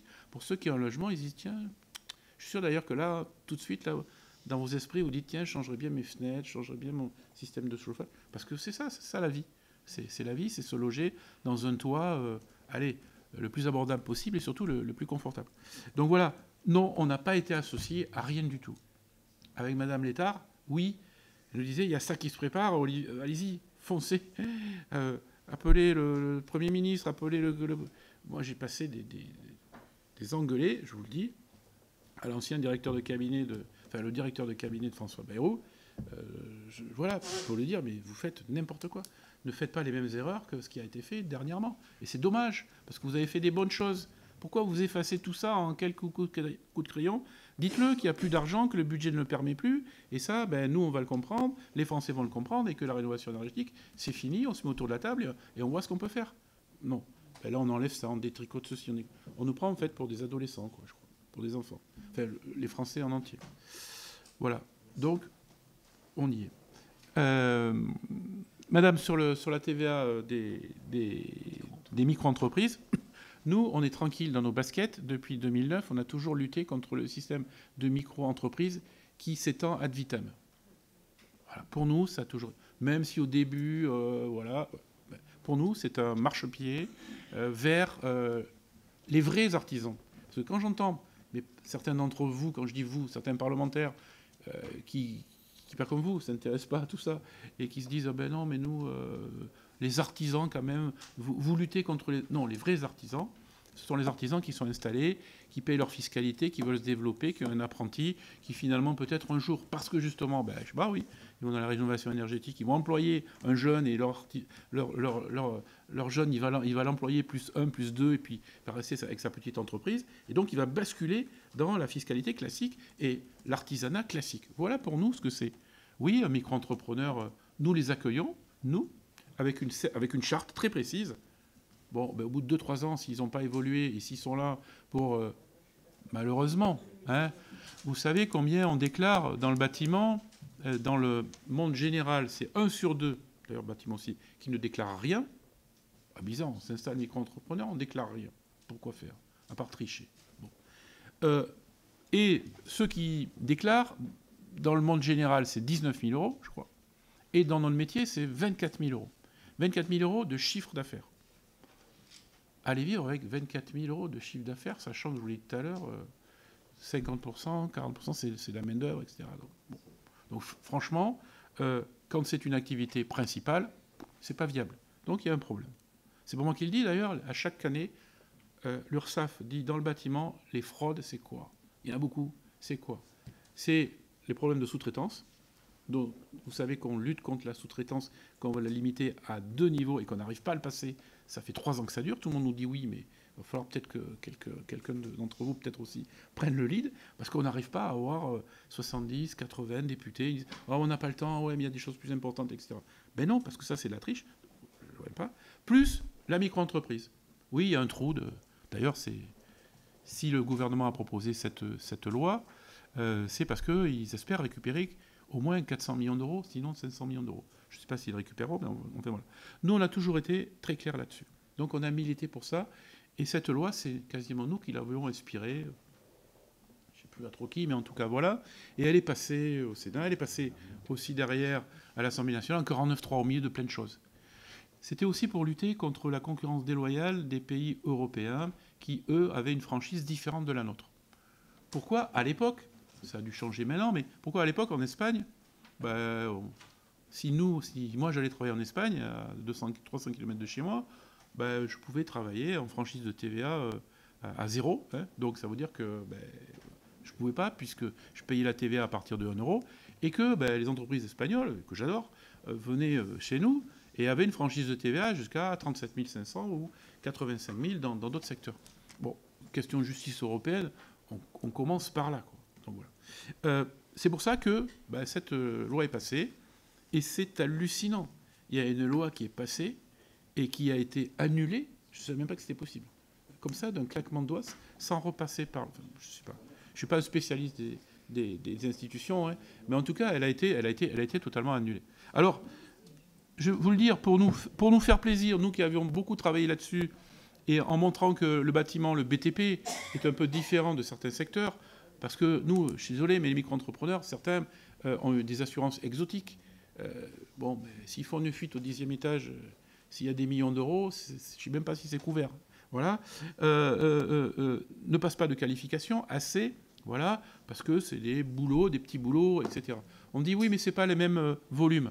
Je suis désolé, moi, un artisan qui travaille tout seul ou avec un mec ou avec un apprenti, il est totalement en concurrence déloyale avec un micro-entrepreneur qui ne facture pas de TVA. Je suis désolé, il y a au moins 5,5, 10 ou 20% d'écart. Voilà. Donc ça, là-dessus, moi, on peut me raconter tout ce qu'on veut. Voilà. Donc, c'est pour ça que dans le dernier PLF, et ce que vous avez travaillé aussi, je pense, voilà, tout le monde redescendait à un certain seuil. Je ne me bats pas pour les autres, ils ne se sont pas trop battus. Les coiffeurs contre les barbiers, les machins, contre les taxis, contre les... C'est leur problème s'ils ne veulent pas se faire entendre. Nous, on s'est fait entendre. Voilà. Donc nous, le bâtiment, bien, c'est une première chose. On va passer de 37 500 à 25 000. Enfin, c'est ce qui est inscrit. Donc oui, on milite pour ça à minima. Mais notre premier combat sur la micro-entreprise, c'est limiter en délai. 2, 3, 4, bon, allez, ce qu'on veut, hein, mais qu'on voit. Ensuite, ils passent dans le régime normal de l'entrepreneur normal. Sinon, il faut simplifier les entreprises normales. Hein. Sinon, il faut simplifier les artisans. Voilà. Hein. Comme ça, voilà. OK. Et deux, surtout, que le système de micro-entreprise soit pas le même pour une activité principale, celui dont je vous ai parlé à l'instant, et l'activité complémentaire. C'est-à-dire le prof de sport, mon oncle, qui travaille le samedi, qui fait la plomberie. Non, mais c'est possible. Hein, et qui soude des trucs à gaz, des machins, et qui va me demander un certificat gaz parce qu'il n'a pas cette espèce de trafic, et je te donne 100 € sous la table, etc. Voilà comment ça se passe. Donc, activité principale, activité complémentaire, c'est absolument pas la même chose. Ça ne devrait pas du tout être la même fiscalité, pas les mêmes ratios, etc. Voilà. Donc voilà nos trucs. Bon, a été pris le 3e où on baissait la franchise de TVA. On commence par ça, c'est plutôt pas mal. Sur l'accompagnement, oui, je l'ai dit tout à l'heure, le livret de l'habitat, étape par étape, conseillé localement. Alors, il y avait des accompagnateurs Rénov'. On m'a dit, sur les réseaux sociaux, sur la micro-entreprise et l'accompagnateur Rénov', j'en ai pris plein la tronche. L'accompagnateur Rénov', c'est très bien. Je vous l'ai dit, il y a des EPCI qui font ça aussi, le travail très bien dans vos communes et qui conseillent les personnes sur l'accompagnement pour la rénovation énergétique des Français, les plus peut-être éloignés de toutes ces techniques, etc. Et tant mieux, il faut le faire. Et il faut le développer, et vous avez raison, et les accompagner. Mais me créer un accompagnateur Rénov' au début, en 2024, il n'y en avait pas assez, donc ça a fait chuter la profession de 85%. 85% de moins de dossiers les 3 premiers mois de 2024. Parce qu'il n'y avait pas assez d'accompagnateurs Rénov' et parce qu'on avait arrêté les gestes simples. Bon, voilà, je ne vais pas revenir là-dessus, mais voilà. Mais un accompagnateur Rénov' qui travaille à Brest et qui, pour 2 000 € fait des dossiers à Nice, à Strasbourg ou à Lille, où il doit se déplacer 2 fois à minimum, moi, j'y crois pas. Il y a un problème. Bien sûr. Il y a un problème. Voilà. Et les accompagnateurs Rénov', certains que l'on connaît, c'est toujours les mêmes noms. Rénove-moi ceci, rénove-moi cela, rénove tout, bidule, etc. Hein, et qui font que des dossiers pour les plus modestes à 70 000,04 centimes, 70 0,05 centimes, c'est que c'est des tricheurs. C'est qu'ils vont chercher par téléphone. Oui, est-ce que vous êtes un beau âme, madame, monsieur? Non. Ah bon, là, ça m'intéresse. Est-ce que vous êtes un... Voilà. Et je vais vous dire ce que vous pouvez avoir. Voilà. Et puis, si on modifie un peu l'étiquette, etc., vous allez avoir 70 000 €. Voilà la triche. Tout le monde la connaît, mais moi, je vous l'ai dit, je vous dis que ça se passe comme ça. Je vous dis que ça se passe comme ça, aujourd'hui. Donc, ça, voilà. Oui, un parcours complémentaire, par étape. Un livret de l'appartement, livret de la maison, livret de l'habitat. Bien sûr. Voilà. Et puis on va pas emprisonner le Français qui se serait engagé au début et qui, sur les 3 parcours, en aurait fait que 2. Peut-être qu'on lui laissera un tout petit peu plus de le faire. Il ne faut pas non plus être aussi coercitif et revenir chercher les aides 10 ans avant, parce que ceci. Après, c'est toujours un contrôle. Sur les opérateurs, accompagnement d'élus, je vous laisse la parole. Oui, sur les accompagnements d'élus, sur des opérations de restructuration un peu lourdes, il me semble qu'on pourrait peut-être s'appuyer sur ce qu'évoquait tout à l'heure le Président, sur ce qui a été fait avec EduRénov, en mobilisant aussi l'Alliance autour du sujet. Sur EduRénov, la Banque des Territoires a mis en place un système d'accompagnement dédié qui marche plutôt bien, puisqu'on est en train de... En ce moment, Philippe Servalli, le président des affaires économiques, est en train de remettre un trophée d'ailleurs à une entreprise pour un très beau projet à la Banque des Territoires. Mais on envisageait de faire 10 000 opérations à l'horizon 2027. On est à mi-parcours, on en a fait plus de 5 500. Voilà, donc il y a un système qui marche bien, avec de l'expertise qui est mise en avant, qui est portée par la Banque des Territoires. Je pense qu'on peut réfléchir à quelque chose de ce type-là. Peut-être, voilà, et avec en mettant l'Alliance, en mettant à votre disposition l'Alliance aussi pour réfléchir et essayer de massifier, puisqu'évidemment, on ne va pas trouver un expert dans chaque collectivité, et donc il faut trouver des systèmes de mutualisation. Je pense que c'est ce qu'on peut vous proposer aujourd'hui. Nous, on peut travailler territoire par territoire parce que, vous le savez, et ça ira sur la 3e question, nous avons 101 fédérations sur l'ensemble des territoires. Le maillage, il est parfait, et tant mieux. Je crois que ça existe nulle part ailleurs, hein, quasiment. Donc voilà, on est peut-être 2-3 dans les différents secteurs, et ça, c'est très bien. Donc, on est présent en ultramarin, évidemment. Nous avons 8 implantations des fédérations, donc pas que des départements, mais aussi des territoires. D'ailleurs, j'avais promis de faire les 8 avant la fin de mon mandat. Je vais essayer. Je devais aller en Nouvelle-Calédonie l'année dernière, on sait le problème. Et à Tahiti, c'est un peu plus loin. Bon, pour une nuit, c'est toujours compliqué, mais bon, c'est notre... Voilà. Donc on est très proche, en fait, et tant mieux avec cette vidéoconférence, ces visios que l'on fait maintenant depuis 5 ans, hein, depuis presque le Covid. On s'est beaucoup rapproché, évidemment, de nos adhérents, qui sont des gens tellement... le mot qui était à la mode il y a quelques années, tellement résilient, tellement agile. Moi, chaque fois que je vais dans ces territoires-là, quand je reviens, je me dis que, évidemment, mes adhérents se plaignent, et ils ont de quoi. Je leur dis, mais vous ne savez pas ce que peuvent vivre nos confrères, collègues et amis des Outre-mer. Que ce soit à Saint-Pierre-et-Miquelon, où ils ont, je ne sais pas, 12 avions, j'exagère peut-être un peu, mais 12 avions directs Paris par an. Il en faudrait toute l'année, ils ne les ont pas. Moi, quand j'y suis allé, ça m'a mis 24 heures, il a fallu que j'atterrisse à Montréal, à Halifax, avant d'aller à Saint-Pierre. Donc voilà, ils ont des normes européennes, alors qu'ils pourraient acheter moins cher, ne serait-ce que des matériels et des matériaux à côté. Au Canada, on ne peut pas dire que c'est le tiers-monde. Hein, voilà. Même leurs outils, leurs mécaniques, leurs petits tracteurs, leurs élévateurs, leurs camions, ils ne peuvent pas les acheter parce que ce n'est pas la norme CE comme il faut. Donc malheureusement, s'il y a un pépin, s'il y a quelqu'un qui a un accident avec un truc parce qu'il avait un feu qui clignotait 3 fois dans la seconde au lieu de 4 fois, eh bien, il va aller direct en prison, quoi. Mais bon, voilà. Toutes ces choses-là sont compliquées. Je ne vous parle même pas des problèmes de matériaux qu'il y a en Guyane, où ils ne pouvaient pas utiliser le bois ni la terre sèche. C'est catastrophique. En Guyane, c'est des problèmes aussi de foncier.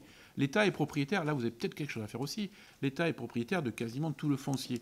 Alors on ne va pas déforester l'Amazonie, hein, mais quelquefois sur des petits bouts de terre qui sont déjà imperméabilisés, il y a besoin aussi de construire, et là c'est les problèmes qui sont graves. Nous sommes présents, la fédération, on l'a dit tout à l'heure, les principales fédérations aussi. Action Logement est présent sur beaucoup pour loger les plus faibles, et on sait malheureusement que dans les territoires d'outre-mer, j'étais le jour où il y a eu l'invasion de la résidence préfectorale en Martinique, les problèmes sociaux qu'il y avait, parce que c'est des problèmes de tous les jours, de pouvoir d'achat, etc. Et donc, la vie chère et de logement. Je ne vous dis pas, enfin, vous avez vu ceux qui sont allés, les bidonvilles encore qu'il y a, même à Fort-de-France, enfin, c'est quand même catastrophique. Et l'habitat rénové à Fort-de-France. Quand on y va, quelquefois, on se croirait à la Havane. J'exagère un tout petit peu, mais je suis un peu extrême pour faire bouger les lignes. Il faut absolument qu'il y ait des gros investissements c'est nos Français. Donc il faut aussi les protéger. De l'autre côté indien, la Réunion, c'est des problèmes, mais ça marche plutôt pas mal comme un territoire, comme un département quasiment métropolitain ou hexagonal, c'est ce qu'il faut dire aujourd'hui. Et à Mayotte, je ne vous la fais pas. Moi, j'y suis allé avant l'ouragan. Déjà, les problèmes étaient très compliqués, effectivement, de sécurité, mais aussi de sécurité pour construire. C'est-à-dire que mes gars du BTP, ils me disaient, chaque fois qu'on a un permis de construire, on fait une plateforme, on finit à 17h, le lendemain à 7h, quand on arrive, si c'est occupé. C'est-à-dire que les constructions éphémères, ça y est. Oui, c'était bien plat. Donc au lieu de construire sur la colline de Mamoudzou, effectivement, il y a des gros problèmes là-dessus. Et c'est pour ça qu'il faut qu'on soit présent. Et M. Valls y a été plusieurs fois. Alors ça, je pense que les ministres de l'Outre-mer, ils ont battu le record du ministre du Logement. Mais bon, ça, je ne me rappelle même plus qu'il était le premier il y a 5 ans à peine. Donc, peu importe. Mais en tout cas, nous, on est très présents. On a un service dédié à l'Outre-mer. On aide nos artisans, entreprises de l'Outre-mer. Et aussi, on agit beaucoup avec le président Arkady Pan d'Action Logement et Nadia Bouillet sur ces territoires-là. Parce que voilà, c'est nos Français à part entière. Et puis aussi, nous, ça nous permet de donner de l'emploi à ces personnes-là. Sur les bâtiments passifs, vous avez raison aussi. Il y a des choses extraordinaires qui se font. Zéro carbone, on sait faire. Aujourd'hui, ça y est, la technologie, elle est maîtrisée. Ça coûte plus cher. Voilà, on revient toujours au truc. Voilà, ça coûte plus cher, mais ça économise beaucoup derrière. Voilà, ça économise. Mais c'est la même chose que le logement. C'est-à-dire qu'on est capable de construire de façon encore plus environnementale, mais ça coûte plus cher. On l'a réussi avec l'Euro 2020, tant mieux, parce que les gens qui sont dans la RE 2020, ou les gens qui ont eu, hier, il y avait sur RMC, la Renaud Dez, il y avait un gars qui a appelé, il était locataire, il dit, moi, depuis que mon propriétaire il m'a isolé les murs extérieurs, je ne paie plus depuis 2 ans de chauffage. Je ne vais plus parce qu'il fait assez chaud. Il fait 19 au minimum. Je ne vais plus chauffer. J'ai plus... Il disait j'avais 700, 800 euros de chauffage. J'ai plus un seul centime de chauffage. Ça, c'est génial. Il faut le dire. Ces choses-là, il faut le dire. Donc, je vous l'ai dit, on est les champions du monde de la construction durable. Les pays étrangers sont capables de faire aussi bien que nous en bâtiment passif. Mais voilà, il faut le dire. C'est cette chose. Et toujours, je le répète souvent, avec une audace architecturale. Quand vous levez les yeux et quand vous voyez la tour triangle, la tour machin, elles ont été étudiées pour que l'environnement, en tout cas, l'usage soit le moins impactant sur l'environnement. Et ça, c'est aussi assez génial. Mais c'est les ouvriers qui vont la construire quand même. Il faut le dire. Il faut avoir cette reconnaissance aussi de se dire c'est les salariés, c'est les compagnons qui ont construit ces beaux ouvrages. Moi, j'ai une solution aussi, c'est mettre de la régulation, en parlant simplement, mettre un thermostat d'ambiance dans toutes les bâtisses de France. Si vous faites ça partout, on gagne 15% d'énergie, d'économie d'énergie partout. Il y a encore des maisons où il y a un système de chauffage, où il n'y a pas de thermostat d'ambiance. Thermostat d'ambiance, ouais, ça coûte 150, 200 euros. Peut-être à l'installation, 200, 250 euros. Voilà, il y a encore beaucoup de maisons qui ne sont pas équipées. Faisons le thermostat... je ne vais pas dire gratuit parce que ce n'est pas la mode, mais en tout cas, voilà, il a déjà été subventionné beaucoup, mais rien que ça, et dans les bâtiments publics, c'est encore, j'en vois un là-bas, vous voyez, l'œil du professionnel, il y a un thermostat d'ambiance là-bas, je ne sais pas à combien il est réglé, mais c'est parce que je parle beaucoup, j'ai chaud, donc on pourrait baisser peut-être la température. Voilà. Et la priorité, vous l'avez compris, la priorité des priorités en maintenant ce qui a été obtenu, ce que vous avez maintenu, vous, en 2025 sur ce budget. La priorité 2026, c'est le statut du bailleur privé. Voilà. Bien compris. Allez, on passe à une autre série de questions avec Daniel Gremillet. Daniel. Oui, merci Madame la Présidente. Merci Président. Chers collègues, moi je ne voudrais pas réouvrir le débat de l'erreur 2020 pour l'avoir vécu un peu en 2000 à cette période, mais c'était quand même bel et bien la bataille entre le béton, la ferraille et le bois.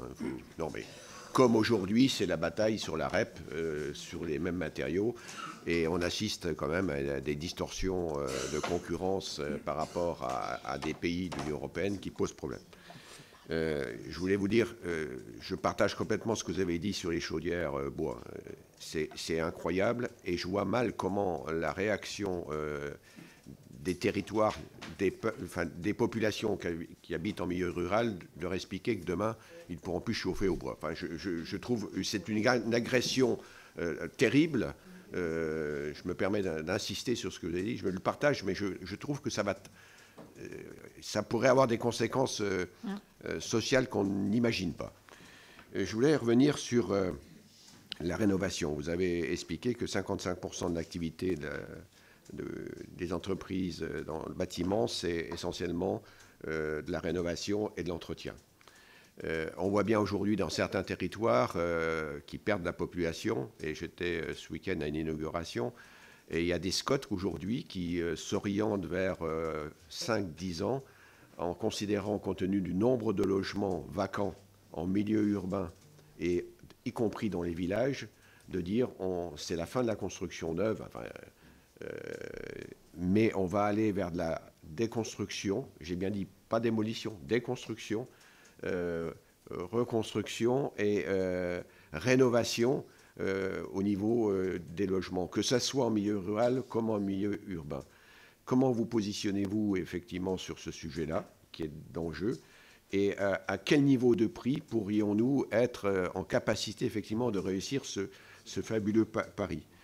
Et je terminerai mon propos sur l'isolation extérieure, qui est un vrai casse-tête et un vrai problème sur notamment le bâti qui a un certain cachet, qui pose question. Enfin, là aussi, est-ce qu'on a des parcelles d'innovation qui nous permettraient de ne pas sacrifier notre histoire du bâtiment, qu'il soit urbain ou qu'il soit rural? Merci Daniel. On passe à Marie-Lise Housseau. Marie-Lise. Merci Madame la Présidente. Monsieur le Président, mais justement, moi je voulais vous poser une question sur la rénovation du bâti ancien. Parce qu'en fait, moi j'habite en zone rurale, dans le Tarn, et le seul secteur du bâtiment qui fonctionne, puisque dans les villages on ne fait pas beaucoup de collectifs, c'est la rénovation du bâti ancien. Alors le 20 mars 2025, le Sénat a voté une proposition de loi justement sur l'adaptation du bâti ancien aux exigences du DPE, puisqu'on ne peut pas traiter de la même manière une maison des années 80 et un bâtiment construit avant 48 avec des méthodes traditionnelles et des matériaux anciens également. Et donc, pour l'instant, cette proposition de loi n'est pas passée à l'Assemblée nationale, mais ça nous permettrait, dans la mesure où l'isolation extérieure n'est pas possible non plus sur ces bâtiments, de relancer cette activité et de permettre d'accueillir plus de monde à la fois dans nos villages, mais aussi, je pense, dans le cœur des villes. Et je voulais savoir ce que vous attendiez, vous, de cette proposition de loi. Est-ce que vous l'avez vue et est-ce que ça correspond à une attente des artisans et des constructeurs? Merci. Merci Marie-Lise. Evelyne Renaud-Garabédian. Merci Madame la Présidente. Monsieur le Président, le bâtiment affronte aujourd'hui un goulot d'étranglement des compétences, et notamment en matière d'ingénieurs et de techniciens. Ces profils sont désormais très courtisés par des secteurs voisins, l'énergie, l'industrie ou bien la numérique, et qui offrent très souvent des parcours plus attractifs et mieux valorisés socialement. Cette fuite des talents fragilise tout l'écosystème des bureaux d'études aux entreprises de travaux en ralentissant la modernisation des pratiques. Le risque, pour moi, n'est pas que social, mais stratégique et industriel, avec une perte de la maîtrise d'un certain savoir-faire dans la conception et la réalisation des parcs bâtis. J'aimerais savoir si la Fédération et comment la Fédération entend-elle fidéliser ces talents et faire du bâtiment un secteur à haute intensité technologique et capable de rivaliser avec des filières voisines. Merci. Voilà, Monsieur le Président, on vous laisse de nouveau la parole. Alors, sur les chaudières bois, vous l'avez dit, hein, ce n'est pas forcément une interdiction, c'est la fin des aides. Donc, oui, voilà, oui. c'est ça. C'est-à-dire qu'on se coupe de 70% des Français en milieu rural qui auraient voulu une petite chaudière bois qui coûte, effectivement, la technologie, c'est compliqué une chaudière bois, ça monte très très haut en température. Donc il faut beaucoup de protection, il faut des normes spéciales et donc voilà, beaucoup ne pourront pas effectivement changer ce que je disais tout à l'heure, leur chaudière fuel ou vieille gaz, éventuellement propane, hein, on sait le problème de tout ça. Donc écoutez, moi, je serais pour que, par les C2E ou autres, il soit remis, en tout cas, si MaPrimeRénov' ne le veut plus, en tout cas dans ce parcours-là, possibilité d'aider ceux qui en ont besoin pour s'équiper de chaudières bois performantes. Vous l'avez dit, 55% de l'activité, c'est la rénovation, je l'ai dit aussi. Alors n'oubliez pas quand même, et on en a parlé pendant 5 ans, on n'en parle plus depuis quelques mois, mais la rénovation de Notre-Dame, c'était quand même aussi emblématique. D'ailleurs, même à l'Élysée, tout a été, j'allais dire, mis sur le devant de la scène, même pendant les Jeux Olympiques. On a vu des cordeurs, on a vu des couvreurs, même pendant la cérémonie. On a glorifié tous ces métiers-là pendant Notre-Dame. Mais sachez que, et ce sera aussi la question d'après, tout ce qui est monument historique, eh bien, on est très fort là-dessus. La France est plébiscitée pour aller travailler dans le monde entier avec ces grosses entreprises, mais pas que. Les très grosses entreprises, quand je dis très grosses entreprises, Eiffage, Bouygues, etc., et plutôt Vinci d'ailleurs, qui sont très là-dessus, ont des sous-traitants quelquefois qui ont 20, 10, 2 salariés. Hein, et qui sont experts en France, toujours dans nos territoires.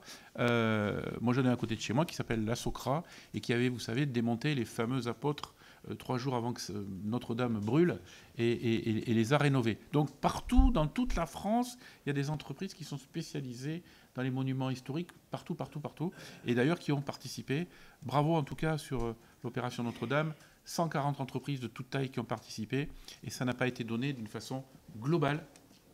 Et si vous pouvez faire ça aussi, ou faire ça dans vos territoires, de ne pas donner une opération globale à une seule grosse société, eh bien voilà. Ça prouve qu'aussi les entreprises moyennes, les PME, les petites entreprises se sont très bien entendues. La preuve, elles ont tenu les délais. Donc c'est quand même quelque chose d'assez extraordinaire au niveau de Notre-Dame. Donc oui, nous valorisons évidemment tous ces métiers-là avec notre groupement des monuments historiques qui est très puissant, à la FFB, bien sûr, c'est un groupement FFB, et qui est souvent reçu, d'ailleurs, au ministère de la Culture, et donné en exemple. Donc là-dessus, on est très présent, et on continue d'être présent, et on demande aussi des subventions. Il y a eu 200 millions d'euros de plus pour les monuments historiques France entière. C'est très important de valoriser les territoires. À la fois, on ne parle que du neuf, on ne parle que de la rénovation énergétique, mais ces monuments sont très importants. En même temps, et avant de finir votre question, je passe à l'autre, c'est-à-dire rénover ce bâti-là, tous ces bâtis anciens. C'est vrai que les maisons à colombage, pour faire l'ITE derrière, c'est compliqué. Donc oui, il y a un DPE qui est... vous savez, ça me rappelle exactement une question précédente, c'est-à-dire qu'il y a des DPE, il y a des règlements qui sont faits pour la France hexagonale et qui doivent s'appliquer, je disais tout à l'heure, en Guyane, à Mayotte, où les conditions, la rénovation énergétique pour le froid, vous voyez, c'est pas la question. Et pourtant, c'est les mêmes lois, les mêmes règlements. C'est quand même terrible. D'ailleurs, nous, on se bat pour que les matériaux de nos départements et territoires puissent être validés plus rapidement et utilisables d'une façon locale et assurable. Parce que le seul problème, c'est ça. Si on n'utilise pas, tout à l'heure on parlait de rénovation et de réemploi, si on n'utilise pas des matériaux et sur les territoires d'outre-mer, des matériaux qui pourraient venir de la Guyane, je ne sais pas, d'à côté, du Brésil ou à Mayotte, de l'Afrique en face, il y a des matériaux sublimes, eh bien, à un moment donné, on ne peut plus les assurer. Donc, évidemment, aucune entreprise, aucun maître d'ouvrage peut sûrement construire là-dessus tant qu'on n'est pas assuré. Oui, il faut peut-être aussi moduler le DPE. Peut-être, sur cet habitat ancien, faire quelque chose de différent. On ne peut pas traiter, même, Action Logement en a beaucoup, les offices HLM, pardon, en ont beaucoup aussi, de bâtisses à l'intérieur des villes urbaines, avec des maisons à colombage ou en pierre, de taille, qui sont dessinées, etc., avec des moulures partout. On ne peut pas mettre de l'isolation par l'extérieur dessus. Enfin, ça serait quand même... On n'est pas en Corée du Nord, quoi. Le truc, c'est ça. Donc, oui, je crois que nous croyons qu'il faut moduler pour ces monuments historiques. Bon, il y a assez de spécialistes de la spécialisation, hein, les ABF, il y a aussi les architectes de monuments de France, etc. Quelquefois, ils nous ennuient, souvent. Mais en tout cas, voilà, pour ces choses-là, il faut préserver cet habitat ancien, parce que sinon, les 80 millions de touristes qui nous visitent ne viendront plus. Je reviens à monsieur le sénateur. Les logements vacants. Alors, les logements vacants, les derniers chiffres qui ne viennent pas de nous, mais qui viennent du ministère du Logement, montre que finalement, de bien placés qui intéressent les Français ou à rénover, il n'y en a pas 2 ou 4 millions, hein, il y en a 500 000. Voilà, maximum. Donc ils sont bien placés, qu'il faudrait rénover. Moi, je suis du Périgord, vous l'avez compris. Quand on fait de Nancy et qu'on fait la diagonale du vide, puisque nous, on tient tous ces trucs, toutes ces statistiques année par année, on voit très bien que oui, il y a beaucoup de logements vacants dans tous nos merveilleux villages. Alors soit c'est des logements inutilisés, maisons secondaires, mais personne ne veut y aller, il n'y a pas de boulot. Alors moi, je ne suis pas comme M. Jean Covici qui veut mettre 500 000 personnes dans l'agriculture, dans ces zones-là. Je dis quand même, pareil, on n'est pas en Corée du Nord, on ne va pas obliger les Français à aller cultiver un lopin de terre en plein milieu du Périgord ou du Massif central. Bon, donc ça, voilà. Contrer les personnes qui disent que les logements vacants est la solution. J'ai dit tout à l'heure, c'est faux. Il faut, bien sûr, peut-être déconstruire certains, reconstruire, ou alors implanter des usines, implanter des commerces, implanter tout ce que vous voulez d'activité économique dans ces régions-là. Et là, ça sera super. Et vous allez voir que les Français iront, même si les murs ils font 3 mètres d'épaisseur et qu'eux voudraient plutôt une ouverture au sud, etc. Mais voilà, il y a aussi beaucoup d'adaptations que nous, on sait faire. Donc là-dessus, voilà. Déconstruction en construction, c'est la solution avec les friches que l'on a beaucoup bien identifiées. Il y a le nombre d'hectares qui est tombé il n'y a pas très longtemps. Eh bien oui, il faut être plus malin qu'avant, c'est-à-dire ne plus empiéter au maximum sur tout ce qui est, évidemment, les terres agricoles. Sur l'UTE, j'en ai parlé, sur les bâtiments historiques, évidemment, qu'il faut des règlements différents sur la DPE. Et on sait faire par l'intérieur aussi. Alors si c'est aussi très, comment dirais-je,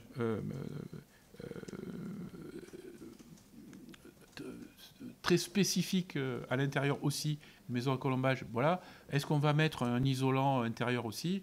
Ben ça c'est pareil, il faut faire quelques exceptions sur ces bâtiments d'exception. Voilà. Sur la compétence des ingénieurs et des études supérieures, sachez, et nous on est très très très contents, qu'aujourd'hui il y a 17% de nos apprentis alternants qui sont dans des études supérieures. Donc ça change. Ça veut dire que de plus en plus de post-bac, BTS, les BUT maintenant, BUT, mais aussi les écoles d'ingénieurs, nous en gérons quelques-unes aussi, aujourd'hui forment de plus en plus d'ingénieurs et dans une des filiales, dans une des sections de l'ESCP, de chez nous, eh bien, il y a autant de filles que d'hommes. Autant de jeunes filles que de garçons. Donc, ce qui veut dire que la promotion des métiers fonctionne bien aussi pour la parité. Et donc, on attire de plus en plus, effectivement, dans les milieux supérieurs. Je ne suis pas forcément super d'accord avec vous, mais quand même, plutôt. Oui, après.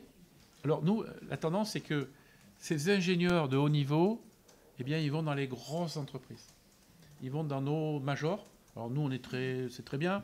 Mais quelque part, à un moment donné, il faut que ça ruisselle et que ça revienne. Alors, ils reviennent quelques années après. Ils reviennent dans des ETI, c'est-à-dire voilà, avec quelques milliers de salariés. Et puis, quelquefois, ils reviennent dans nos PME, quelques centaines de salariés. Et puis, quelquefois, ils créent leur boîte à 20 ou 30 salariés, peut-être moins quelquefois. Donc, oui, continuons ces efforts. Nous avons fait un gros travail de communication sur les métiers du bâtiment, évidemment, en innovation. Nous venons d'être reconnus en septembre par le ministre de la Transition numérique, et Madame Chapaz à l'époque, comme ambassadeur intelligence artificielle français, la FFB, la Fédération française du bâtiment. Ça fait maintenant 5, 6, 7 ans qu'on a une commission intelligence artificielle qui commence à être reconnue parce que oui, alors je pourrais vous en faire des heures et des heures, des présentations de tout ce qui peut se faire dans le bâtiment sur l'intelligence artificielle, c'est extraordinaire. Tous les outils qu'il y a. Et souvent, c'est porté par des petites boîtes, des petites start-up du BTP. Il y en a de plus en plus. Et ça, là-dessus, on est plutôt content. Mais oui, c'est vrai que les personnes, à la base, vont aller chercher du salaire plus élevé dans les grandes sociétés ou quelquefois dans les métiers du numérique. Nous avons développé le BIM, vous savez, c'est la construction digitale numérique. D'ailleurs, nous avons le champion olympique du BIM au World Skills de l'an dernier. C'est le champion olympique, voilà, qui s'est tenu l'année dernière à Lyon. Et là-dessus, toutes ces choses-là, eh bien, tout ce qui est numérique, tout ce qui est nouvelles technologies, nouveaux matériaux en recherche, etc. Nous mettons non seulement de l'énergie, mais aussi un peu d'argent, quelquefois à la fédération. Donc, nous sommes très vigilants là-dessus. Mais il n'y a que en en faisant la promotion de nos métiers, en étant beaucoup plus attractifs, qu'on gardera ces bons cerveaux aussi formés dans nos entreprises qui travaillent beaucoup dans les bureaux d'études. Parce que je disais tout à l'heure, tous les monuments de tours et d'acier qui sont faits ici, après sur Paris et dans le monde entier, eh bien, ce sont des entreprises du bâtiment ou des bureaux d'études bâtiment qui les ont conçus. Et là-dessus, on en est fiers. Merci. Alors, dernière série de questions. On va prendre 4 questions, puisque c'est ce qui reste, avec Anne-Catherine Loisier. Merci Madame la Présidente, merci Monsieur le Président.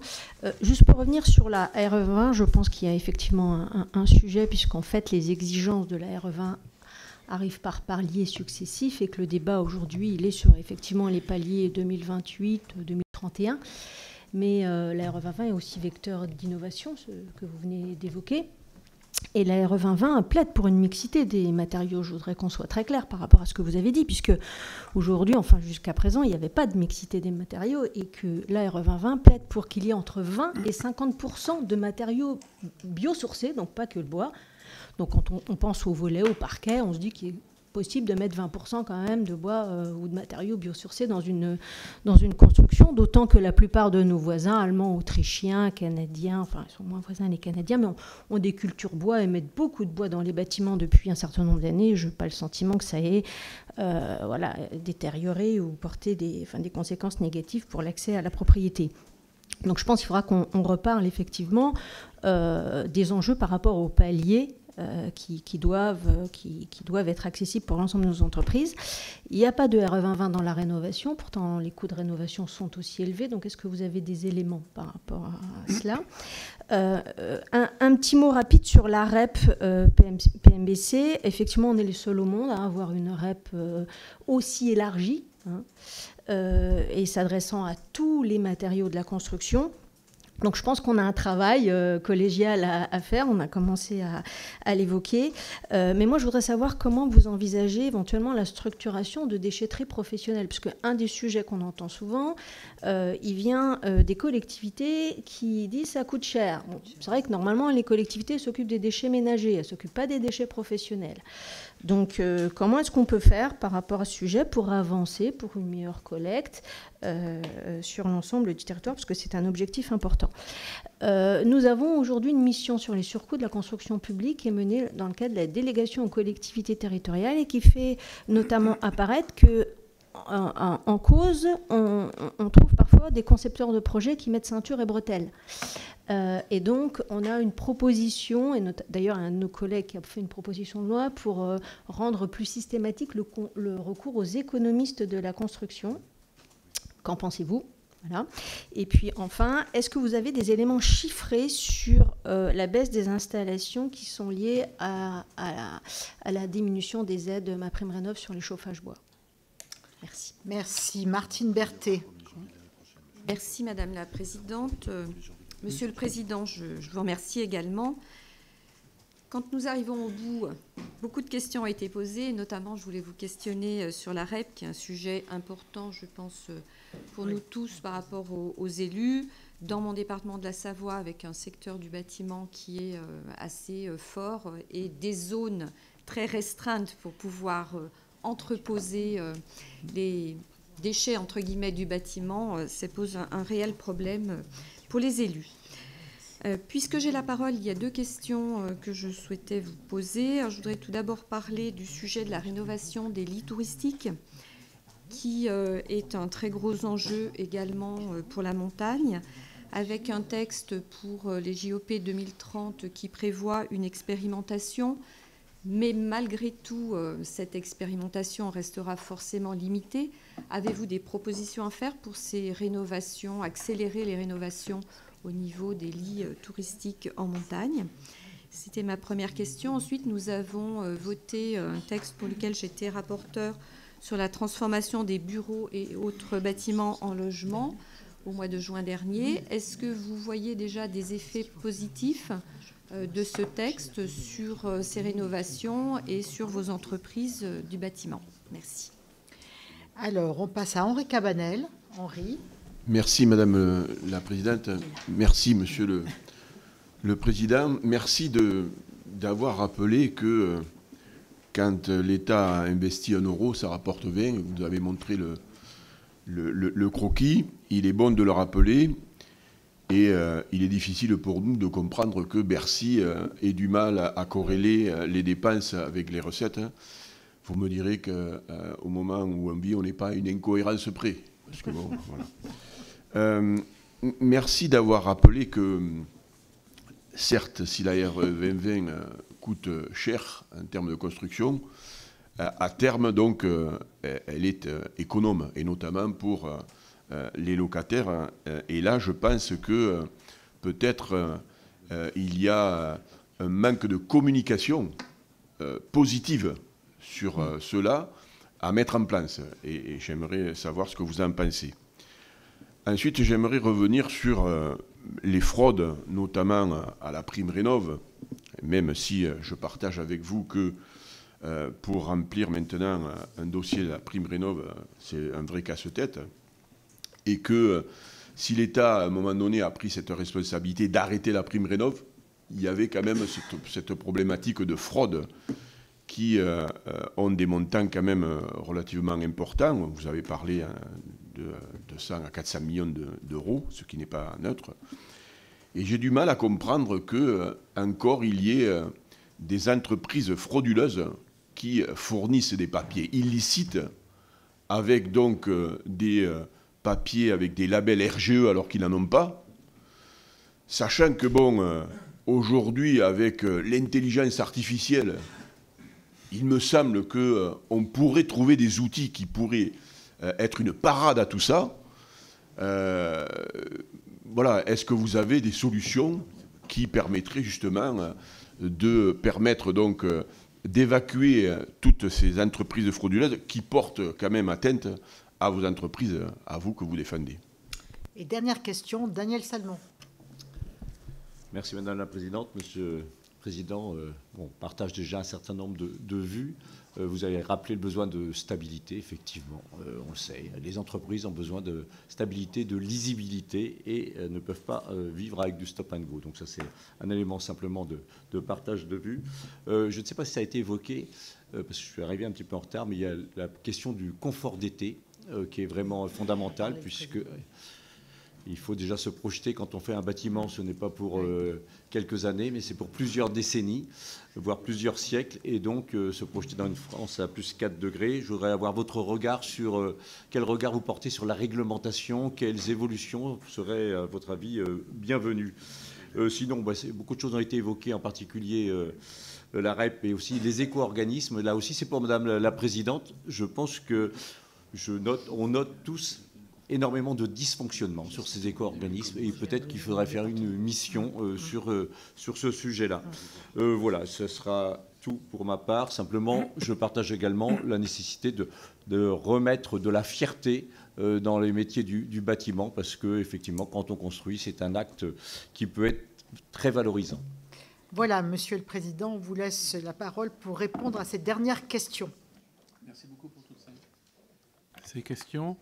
Sur la RE 2020, on y revient. Donc oui, je suis bien d'accord. Hein.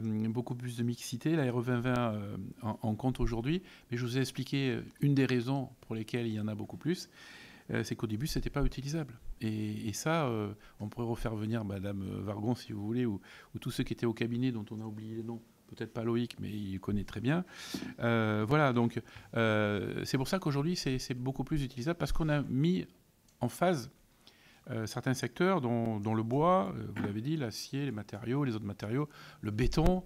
Évidemment, on était soumis, nous, vous pouvez bien vous imaginer, à l'intérieur de nos unions de métiers, les lobbyistes, hein, ce n'est pas les influenceurs, là, c'est les lobbyistes que j'ai subis, moi, pour le truc. Ça y est, Olivier, la FFB va exploser, parce que, ben oui, nous, on a 33 métiers à la Fédération du bâtiment. Donc voilà. Et donc, il a fallu tout mettre ça en musique, mais avec, bien sûr, les travaux de la DHP et surtout du ministère de l'époque. Et je vous le dis, effectivement, mais aujourd'hui, on construit beaucoup plus en mixité. Et je vous le dis tout à l'heure, j'ai inauguré une maison en paille, enfin en paille, non, une isolation en paille. À Périgord, on fait beaucoup de chambres aussi. J'en ai fait, je participé à des constructions de chambres, etc. Continuons, il y a tellement de matériaux divers et variés, de récupération, de retraitement. C'est fabuleux, il faut y aller absolument. Oui, dans les autres pays, ils font aussi bien, sinon mieux quelquefois, mais il y a beaucoup de choses qui ne sont pas obligatoires. Voilà. ils savent faire, mais la RE 2020, je le dis, nous sommes fiers, comme monsieur a dit, on doit être fiers aussi de ce que l'on a fait en France, et de ce qu'on est capable de faire nous-mêmes, et donc les artisans, les entrepreneurs aussi. Pour finir sur le bois, attention, il y a des immeubles qui sont faits beaucoup en bois, bardage, structure bois, qui n'ont pas l'agrément, même si, je veux dire, même s'ils sont dans le règlement français, ils n'ont pas l'agrément de quelquefois du chef des pompiers qui vient. Voilà, vous connaissez la réglementation incendie. Donc, nous, attention, il faut intégrer. Voilà. Non, mais il faut intégrer le commandant, le capitaine, etc., qui vient visiter le référent départemental. Il faut l'inviter déjà avant le projet. Hein. Voilà. Ça, c'est parce qu'on l'a connu. Et donc, alors là, on dit, mais qu'est-ce qui se passe? Que faut-il faire? Bon, voilà. La rénovation, donc, toujours sur le coût des matériaux, ben, je vous l'ai dit tout à l'heure un peu, le coût des matériaux, c'est un peu comme dans le neuf, hein. C'est les mêmes matériaux quasiment, hein, de toute manière, pratiquement. Donc, eux, ben, ils ont augmenté entre 2021 et 2022 avec des sommes folles, des pourcentages fous, comme on l'a dit. Et puis, le coût de la main-d'œuvre a augmenté aussi. Le coût de la main-d'œuvre, c'est-à-dire l'inflation en France, hein, on l'a su sur quelques années, on va pas réduire tout ça. Donc la massification peut amener aussi ou l'industrialisation des tâches. On a parlé beaucoup à l'époque, rappelez-vous, pour isoler les maisons extérieures dans le Nord d'ailleurs ou ailleurs, l'énergie Sprong, nous on a des entrepreneurs qui s'y sont mis. Mais aujourd'hui, ils n'ont plus de marché, ou très peu. Alors qu'on a tout. On a les drones qui sont capables de prendre les points particuliers. On a les caméras qui prennent aussi tout ce qui est au centimètre près et qui font découper ça en atelier. On a tout ce qui, pour ne pas faire de gaspillage, d'ailleurs, pas de déchets, mais tout est prêt. Le problème, c'est qu'il n'y a pas de marché, parce que ça coûte cher. Alors, on revient toujours dans la même chose. Il faut massifier cette rénovation énergétique pour qu'on puisse peut-être gagner sur des coûts. Sur les déchetteries professionnelles, la REP bâtiment, il n'y a pas eu d'expérimentation. Hein. On ne l'a pas expérimenté. On l'a lancé comme ça. L'ensemble de la France, l'ensemble des entreprises, 5-6 éco-organismes, toutes les déchetteries professionnelles, municipales ou pas. Moi, je me rappelle, hein, les quelques mois du lancement de la REP au 1er janvier 2023, les déchetteries publiques ne voulaient pas reprendre nos matériaux. Ah non, c'est pas à nous. Mais non, il y a une nouvelle loi. Ah oui, mais eux, ils ne sont pas prêts. Ah ben oui, mais vous en faites quoi? Vous allez les mettre dans les forêts, dans les lacs, dans les rivières? Voilà le scandale qui peut arriver encore de nouveau. Je pense que les entrepreneurs, il y a peut-être des rigolos, des bricoleurs qui ont balancé des trucs un peu comme on voyait beaucoup, hein, des déchets d'une façon horrible, mais je pense que les entreprises ont été quand même sont encore assez vertueuses là-dessus. On paye 2 fois en fait. Hein. Moi, dans mon entreprise, j'ai repris 3 bennes hein, pour mettre mes déchets, puis ça me coûte autant qu'avant. Et je paye quand même mes matériaux plus chers. C'est pour ça que cette injustice va peut-être aussi faire manifester un peu plus nos artisans et nos entrepreneurs. Donc la REP, il faut vraiment une réforme avec les entrepreneurs et aussi aller convaincre les éco-contributeurs qui ne sont pas là pour faire de l'argent. Vous avez pu le suivre, le président de la Fédération française du bâtiment tire la sonnette d'alarme face aux sénateurs. Des décisions doivent être prises rapidement pour relancer la politique du logement. Il en va de l'économie française et du pouvoir d'achat des Français. Voilà, 100% Sénat, c'est terminé. Je vous souhaite une bonne suite des programmes sur les chaînes parlementaires.